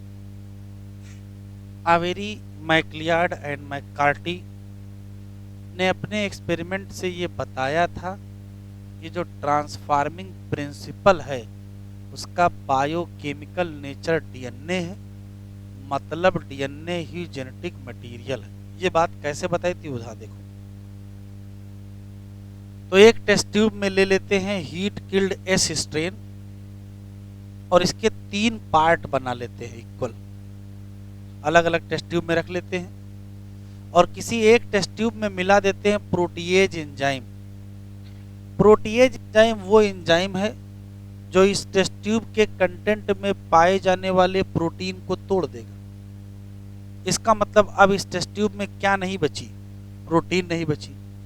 एक दूसरी टेस्ट ट्यूब में आरएनएज एंजाइम मिला दिया, तो जब आरएनएज एंजाइम मिला दोगे तो यहाँ जो भी आरएनए होगा वो टूट जाएगा, मतलब टेस्ट ट्यूब में क्या नहीं बचा, आरएनए नहीं बचा। और तीसरी टेस्ट ट्यूब में डीएनएज एंजाइम मिला दिए, तो जब डीएनएज एंजाइम मिला दोगे तो डीएनए टूट जाएगा। इस टेस्ट ट्यूब में क्या नहीं बचा, डीएनए नहीं बचा। अब ध्यान से सुनिएगा, सब में हीट किल्ड एस स्ट्रेन है, सब में हीट किल्ड एस स्ट्रेन है, लेकिन यहाँ जो हीट किल्ड एस स्ट्रेन है उसमें प्रोटीन नहीं बची है, यहाँ हीट किल्ड वाले में आरएनए नहीं बचा है, यहाँ हीट किल्ड वाले में डीएनए नहीं बचा है। फिर सब में क्या मिला देते हैं, आर स्ट्रेन मिला देते हैं और थोड़ा टाइम देते हैं कि ट्रांसफॉर्मेशन हो जाए। तो जब ट्रांसफॉर्मेशन को टेस्ट करते हैं तो पता चला कि यहाँ ट्रांसफॉर्मेशन हो गया। अब सोचो, हीट किल्ड एस स्ट्रेन में प्रोटीन है नहीं, ट्रांसफॉर्मेशन हो गया, इसका मतलब एस स्ट्रेन से आर स्ट्रेन में प्रोटीन नहीं आई है, क्योंकि है ही नहीं, फिर भी ट्रांसफॉर्मेशन हुआ। इसका मतलब है कि प्रोटीन जेनेटिक मटेरियल नहीं है। अगर प्रोटीन नहीं थी और ट्रांसफॉर्मेशन ना होता, इसका मतलब है कि एस से आर में क्या आया था, प्रोटीन आती थी और आपने वही तोड़ दिया था। लेकिन यहाँ प्रोटीन नहीं है फिर भी ट्रांसफॉर्मेशन हुआ है, इसका मतलब है कि प्रोटीन जेनेटिक मटेरियल नहीं है। फिर देखो, यहाँ आरएनए नहीं है, आर स्ट्रेन मिलाया, यहाँ भी ट्रांसफॉर्मेशन हो गया। आप सोचो, यदि एस स्ट्रेन से आर स्ट्रेन में आरएनए आता होता ट्रांसफॉर्मेशन के लिए, तो ट्रांसफॉर्मेशन तो होना नहीं चाहिए था, लेकिन आरएनए नहीं है फिर भी ट्रांसफॉर्मेशन हुआ। इसका मतलब आरएनए जेनेटिक मटेरियल नहीं है या आरएनए ट्रांसफॉर्मिंग प्रिंसिपल नहीं है। अब देखो, यहाँ डीएनए नहीं है, आर स्ट्रेन डाल दिया और काफी इंतजार किए फिर भी ट्रांसफॉर्मेशन नहीं हुआ। अब सोचो, डीएनए है नहीं और ट्रांसफॉर्मेशन हुआ नहीं, तो डीएनए के ना होने पर ट्रांसफॉर्मेशन नहीं हुआ, इसका मतलब क्या है कि डीएनए ही एस स्ट्रेन से आर स्ट्रेन में जाता था। इसका मतलब डीएनए ही क्या है, जेनेटिक मटेरियल है। तो इस एक्सपेरिमेंट से कंफर्म हो गया कि डीएनए ही क्या है, ट्रांसफॉर्मिंग। बगल में एक टेस्ट ट्यूब और लिए, उसमें डीएनएज एंजाइम नहीं मिलाए थे, तो जिसमें डीएनएज एंजाइम नहीं मिलाए थे उसमें ट्रांसफॉर्मेशन हो गया, तो सारा खेल डीएनए पर रुक गया। तो ये बता रहे हैं कि ट्रांसफॉर्मिंग प्रिंसिपल का केमिकल नेचर क्या है, डीएनए, और इसी नाते डीएनए क्या है, जेनेटिक मटेरियल। ये दुनिया को पहली बार किसने बताया, आवेरी, मैक्लियार्ड और मैककार्टी ने बताया। लेकिन दुनिया के सभी वैज्ञानिक इससे सहमत नहीं हुए। क्यों? तो वैज्ञानिकों का ऑब्जेक्शन सुनो क्या है। भाई आपने डीएनए मिलाया, क्या जरूरी है कि सारा डीएनए टूट गया हो? कंफर्म तो है नहीं, दिख तो नहीं रहा है ना, ऐसा कोई टेस्ट तो आप कर नहीं पा रहे हो। क्या यहाँ कंफर्म है कि आरएनए सब टूट गया है, या कंफर्म है यहाँ सारी प्रोटीन टूट गई है? तो चूंकि केमिकल एनालिसिस है, इस नाते इस पर लोग ज़्यादा भरोसा नहीं कर पा रहे थे। लेकिन फिर भी क्वेश्चन पूछेगा डीएनए जेनेटिक मटेरियल है, इसका पहला प्रूफ किसने दिया? तो आप इन्हीं लोगों का नाम देंगे, तो एक लाइन केवल लिखना है, आवेरी मैकलियाड और मैककार्टी, तीनों लोगों ने क्या बताया कि डीएनए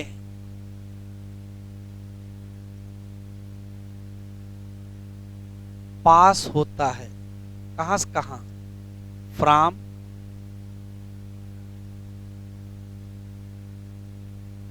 हीट किल्ड, कौन सा, एस स्ट्रेन टू, किसमें,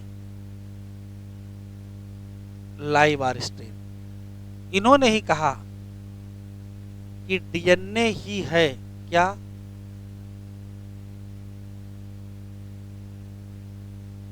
ट्रांसफॉर्मिंग प्रिंसिपल, और डीएनए ही है क्या,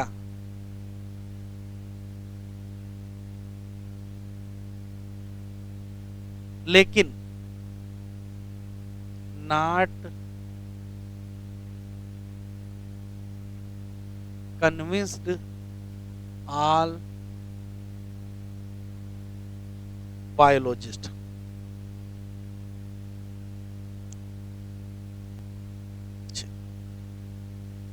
तो पूरा नाम क्या था?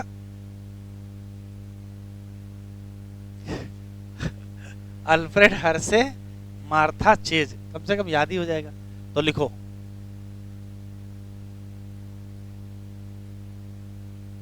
Hershey and chase experiment.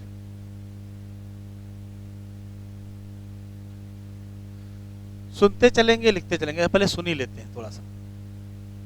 Hershey and chase ने कहा कि एक वायरस है जो बैक्टीरिया को इन्फेक्ट करता है, उस वायरस का नाम बैक्टीरियोफेज होता है, स्पेशली T2 बैक्टीरियोफेज लिया। ये डीएनए कंटेनिंग वायरस होता है, का एक काम करते हैं, इसको मल्टीप्लाई करा देते हैं, बैक्टीरियोफेज को मल्टीप्लाई कराते हैं उस मीडियम में जिस मीडियम में पड़ा होता है रेडियो एक्टिव फास्फोरस या रेडियो एक्टिव सल्फर। ये जो फास्फोरस है ये सिर्फ डीएनए पर मिलता है, प्रोटीन में नहीं मिलता है, और जो सल्फर है वो सिर्फ प्रोटीन में मिलता है, डीएनए में नहीं मिलता है। इस हिसाब से इन्होंने एक्सपेरिमेंट की शुरुआत की कि दो टाइप के इन्होंने बैक्टीरियोफेज बना लिए। एक ऐसा बैक्टीरियोफेज बनाए जिसके पास रेडियो एक्टिव फास्फोरस तो था, सल्फर नहीं था। एक ऐसा बनाए जिसके पास रेडियो एक्टिव सल्फर तो था लेकिन फास्फोरस नहीं था। तो बनाए कैसे? तो बैक्टीरियोफेज को मल्टीप्लाई करा दिए उस मीडियम में जिसमें एक तरफ एक टेस्ट ट्यूब में रेडियो एक्टिव फास्फोरस था, तो उसमें जो बैक्टीरियोफेज बनेंगे उनमें रेडियो एक्टिव फास्फोरस पहुंच जाएगा, और दूसरी टेस्ट ट्यूब में जिसमें रेडियो एक्टिव सल्फर था उसमें जितने बैक्टीरियोफेज बनेंगे उन सब में क्या हो जाएगा, रेडियो एक्टिव सल्फर। तो बने कैसे, तो वो देखना है, सुनते चलेंगे लिखते चलेंगे।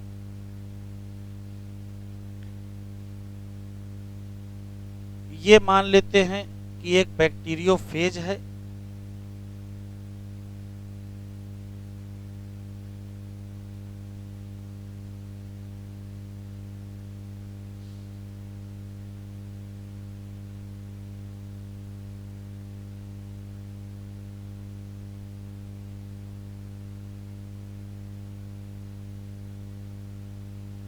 बैक्टीरियोफेज क्या होते हैं? तो कहोगे ये वायरस होते हैं दैट इन्फेक्ट किसको, बैक्टीरिया, और इस बैक्टीरियोफेज को मल्टीप्लाई कराया गया है। In medium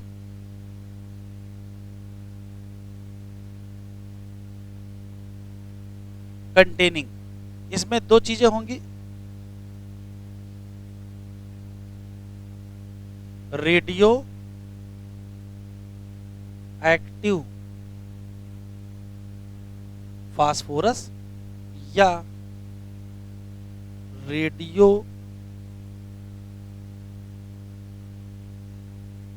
active sulphur. Radio active phosphorus कौन सा है? 32P। और रेडियो एक्टिव सल्फर कौन सा है? 35 सल्फर। अब जब मल्टीप्लाई करेंगे तो रिजल्ट क्या होगा? दो टाइप के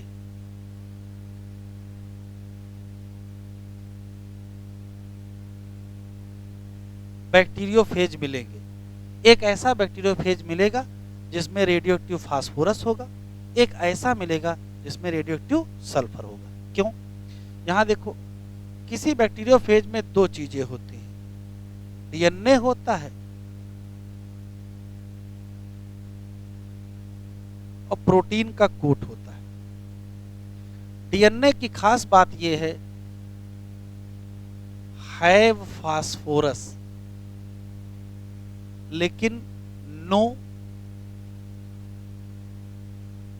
सल्फर। और प्रोटीन की खास बात है, हैव सल्फर नो फास्फोरस। तो कैसे याद समझना है कि बैक्टीरियोफेज ले लिया, उस मीडियम में डाल दिए जिसमें रेडियोएक्टिव फास्फोरस है, तो बताओ रेडियोएक्टिव फास्फोरस बैक्टीरियोफेज में कहाँ मिलेगी? तो भाई जहां फास्फोरस होगी वही तो मिलेगी। कहाँ मिलेगी? डीएनए में मिलेगी। और कहाँ नहीं मिलेगा? प्रोटीन कोट में नहीं मिलेगा।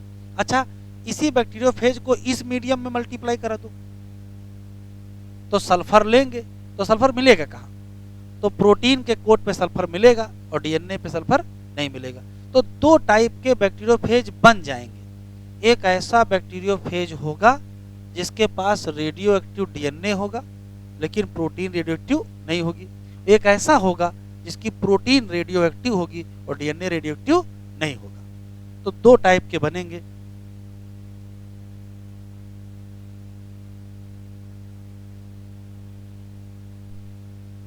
तो जो दो टाइप के बनेंगे वो अगले पेज पे लिखेंगे।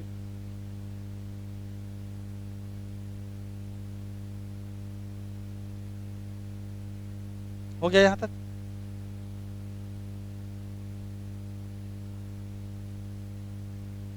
बनाओ। ये दो एरो हैं, एक यहां बनाएंगे, एक यहां बनाएंगे।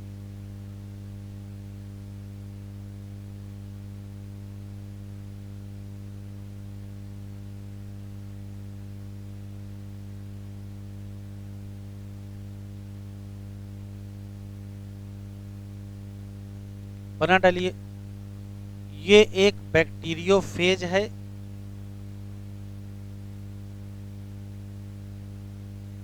जिसका नाम हमने रख दिया है रेडियो एक्टिव।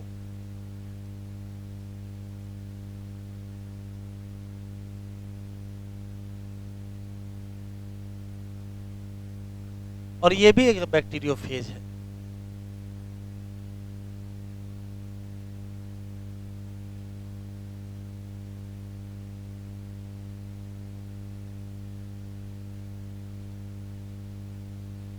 और ये भी क्या है? Radio active bacteriophage. लेकिन अंतर समझ लीजिए क्या है। अंतर ये है कि इसका जो डीएनए है उस पे है radio active phosphorus,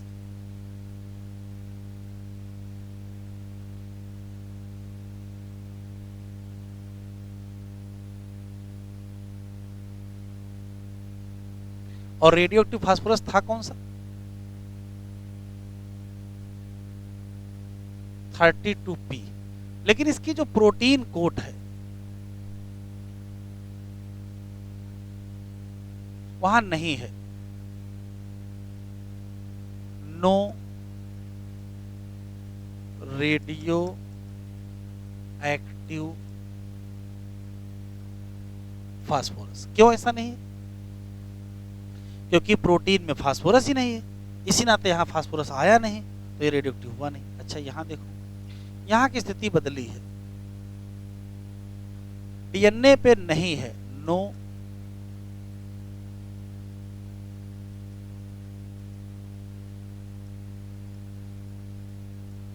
radio active sulphur. क्यों नहीं है? डीएनए में सल्फर नहीं होता तो वहां सल्फर पहुंचा ही नहीं। लेकिन इसका जो प्रोटीन कोट है वहां क्या मिल गया? रेडियो एक्टिव सल्फर मिल गया। क्यों मिल गया? क्योंकि यहां सल्फर पाया जाता है कौन सा? 35 सल्फर।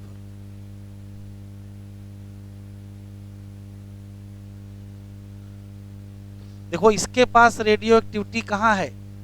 डीएनए में। और इसकी रेडियो एक्टिविटी कहां है? Protein.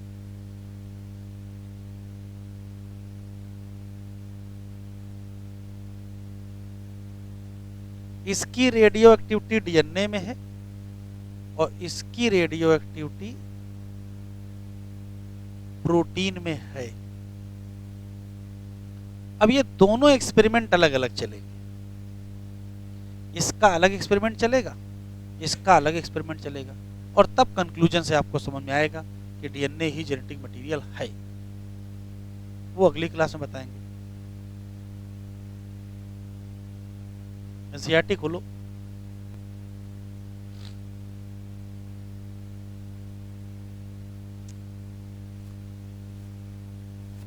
Search for genetic material. कह रहा डिस्कवरी ऑफ न्यूक्लिन किसने किया था? और मेंडल ने जो प्रिंसिपल दिए थे इनहेरिटेंस के, वो लगभग एक ही समय की बात है, नहीं है? एक 1865, एक 1869, 4 साल का अंतर है केवल। लेकिन डीएनए जेनेटिक मटेरियल है, ये खोजने में बहुत टाइम लग गया। 1926 में सबसे पहले ये मैकेनिज्म कहां पहुंची? कह रहा उससे पहले की डिस्कवरी जैसे मेंडल थे, सूटन थे, हंट, मॉर्गन, बाकी लोग, ये सब कहां तक पहुंच गए थे? क्रोमोसोम तक पहुंच गए थे। लेकिन असली सवाल अभी पता नहीं है। ये जो हेडिंग पड़ी है ट्रांसफार्मिंग प्रिंसिपल, ये वास्तव में ग्रिफिथ का एक्सपेरिमेंट है। तो देखो ट्रांसफार्मिंग प्रिंसिपल, ईयर याद रखिएगा 1928। वैज्ञानिक फ्रेडरिक ग्रिफिथ एक्सपेरिमेंट की इस बैक्टीरिया के साथ स्टेप्टोकाकस निमोनी। ये क्या करता है? निमोनिया। और इन्होंने बताया कि क्या हो जाता है? ट्रांसफॉर्मेशन हो जाता है। कह रहा during the course of his experiment इन्होंने देखा कि एक लिविंग ऑर्गेनिज्म बैक्टीरिया चेंज हो गया। कैसा था? आर फॉर्म, वो कैसा हो गया? S form. तो फिजिकल फॉर्म चेंज हुआ ना। जब स्टेप्टोकाकस निमोनी बैक्टीरिया को ग्रो कराते हैं कल्चर प्लेट पे, तो दिखता है स्मूथ कॉलोनी, और दूसरी दिखती है कैसी? रफ। ऐसा क्यों? तो जहां क्यों वहां एसर्शन रीजन। एस स्ट्रेन जो है वहां पर म्यूकस या पॉलीसेकेराइड का कोट है, वो आर स्ट्रेन में ऐसा कोई कोट नहीं है। जब माइस को इन्फेक्ट किया गया एस स्ट्रेन, तो चूहा मर गया। किससे? निमोनिया से। मतलब एस स्ट्रेन क्या है? विरुलेंट। जबकि माइस को जब इन्फेक्ट किया गया आर स्ट्रेन, तो ये नहीं मरा। इसका मतलब आर स्ट्रेन क्या है? Non virulent. तो एस से मर गया, आर से नहीं मरा। फिर ग्रिफिथ ने क्या कर दिया? किल कर दिया बैक्टीरिया को। कैसे? हीट। और इन्होंने ऑब्जर्व किया कि जो हीट किल्ड एस स्ट्रेन है, उसको जब माइस में इंजेक्ट करते तो चूहा फिर नहीं मरता है। एस स्ट्रेन लिया, हीट किल्ड किया, इंजेक्ट किया, नहीं मरा। यहां तक भी कोई दिक्कत नहीं। इनके एक्सपेरिमेंट का सबसे इंपॉर्टेंट स्टेप यही है। ये इसी से सारी चीजें निकली हैं। हीट किल्ड लिए एस स्ट्रेन, लाइव लिए आर स्ट्रेन, और इंजेक्ट किए और चूहा मर गया। खास बात देखो, ना तो चूहा मारने की पावर इसके पास है, ना तो चूहा मारने की पावर इसके पास है, लेकिन चूहा मर गया। तो पोस्टमार्टम कराए तब पता किया, तो पता देखो क्या चला। Inject mixture of heat killed S strain and live R bacteria, mice died. और ये सबसे काम की लाइन है। ही रिकवर्ड क्या? लाइव एस बैक्टीरिया कहाँ से, डेड माइस। कहा कैसे आ गए, ये कहाँ से आ गए, तो उसको एक्सप्लेन किए। देखो कंक्लूजन पे पहुंचे हैं। क्या कंक्लूजन, इन्होंने कहा कि जो आर स्ट्रेन बैक्टीरिया है वो कैसे करके समहाउ, पता नहीं कैसे, इनको पता नहीं है, समहाउ क्या कर गया है, ट्रांसफॉर्म हो गया है। किसके द्वारा, हीट किल्ड एस स्ट्रेन। कैसे ट्रांसफॉर्म हो गया ये नहीं पता है, लेकिन हुआ है। कहा कुछ न कुछ, तो नाम क्या दे दिए, transforming principal.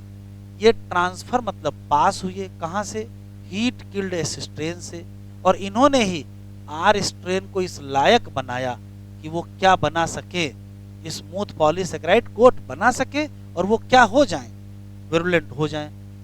This must be due to transfer of, ऐसा तभी हुआ होगा जब जेनेटिक मटेरियल ट्रांसफर हुआ होगा, लेकिन biochemical nature of genetic material was not defined from his experiment. ये हार मान लिए, छोड़ दिए, बात खत्म। लेकिन दुनिया बहादुरों से भरी पड़ी है। कह रहे ओसवाल्ड आवेरी, कोलिन मैक्लियार्ड और मैकालिन मैकार्टी के एक्सपेरिमेंट के पहले लोग क्या मानते थे, तो पहले लोग मानते थे कि प्रोटीन जेनेटिक मटेरियल है। ये अच्छा सवाल है। Prior to the work genetic material का नेचर क्या माना जाता था, प्रोटीन माना जाता था, और इनके एक्सपेरिमेंट के बाद डीएनए माना गया। इन्होंने वर्क किया और डिटरमाइन कर दिया, मतलब सुनिश्चित कर दिया, किसका, बायोकेमिकल नेचर, किसका, ट्रांसफार्मिंग प्रिंसिपल, जो कहाँ यूज हुए थे। अब कैसे किया था, इन्होंने प्यूरिफाई कर दिया था बायोकेमिकल प्रोटीन, डीएनए और आरएनए, कहाँ से, हीट किल्ड एस सेल से। कहा तीन चीजें हैं इसके पास, अब यही तीन में से कोई ना कोई एक ट्रांसफॉर्मेशन करवाता होगा, या तो ये या तो ये या तो ये। विच वन, कौन है जो ट्रांसफर होता है, किसमें, लाइव आर सेल, कहां से, एस से। इन्होंने डिस्कवर किया कि डीएनए ही है जो जाता है कहां से, एस बैक्टीरिया से, किसमें, आर में, और आर को क्या बना देता है, ट्रांसफॉर्म कर देता है। इन्होंने डिस्कवर किया था protein digesting enzyme protease, RNA digesting enzyme RNase, और कहा कि प्रोटीएज और आरएनएज से कोई फर्क नहीं पड़ रहा है, किस पर, ट्रांसफॉर्मेशन पर। इसका मतलब ना तो प्रोटीन और ना तो आरएनए क्या है, जेनेटिक मटेरियल है। लेकिन जब डाइजेशन किससे कर दिए, डीएनए से, तो तुरंत क्या रुक गया, इससे क्या सिद्ध हुआ कि डीएनए ही है जो क्या करा रहा है, ट्रांसफॉर्मेशन। तो कंक्लूड किया कि डीएनए ही क्या है, हेरिडिटरी मटेरियल। लेकिन not all biologist were convinced, सहमत नहीं हुए। कह रहा अंतर बताओ, इसमें क्या अंतर है। डीएनएज का मतलब होता है ढेर सारे डीएनए, और ये क्या है, एंजाइम। ये पढ़ेंगे अगले लेक्चर पर।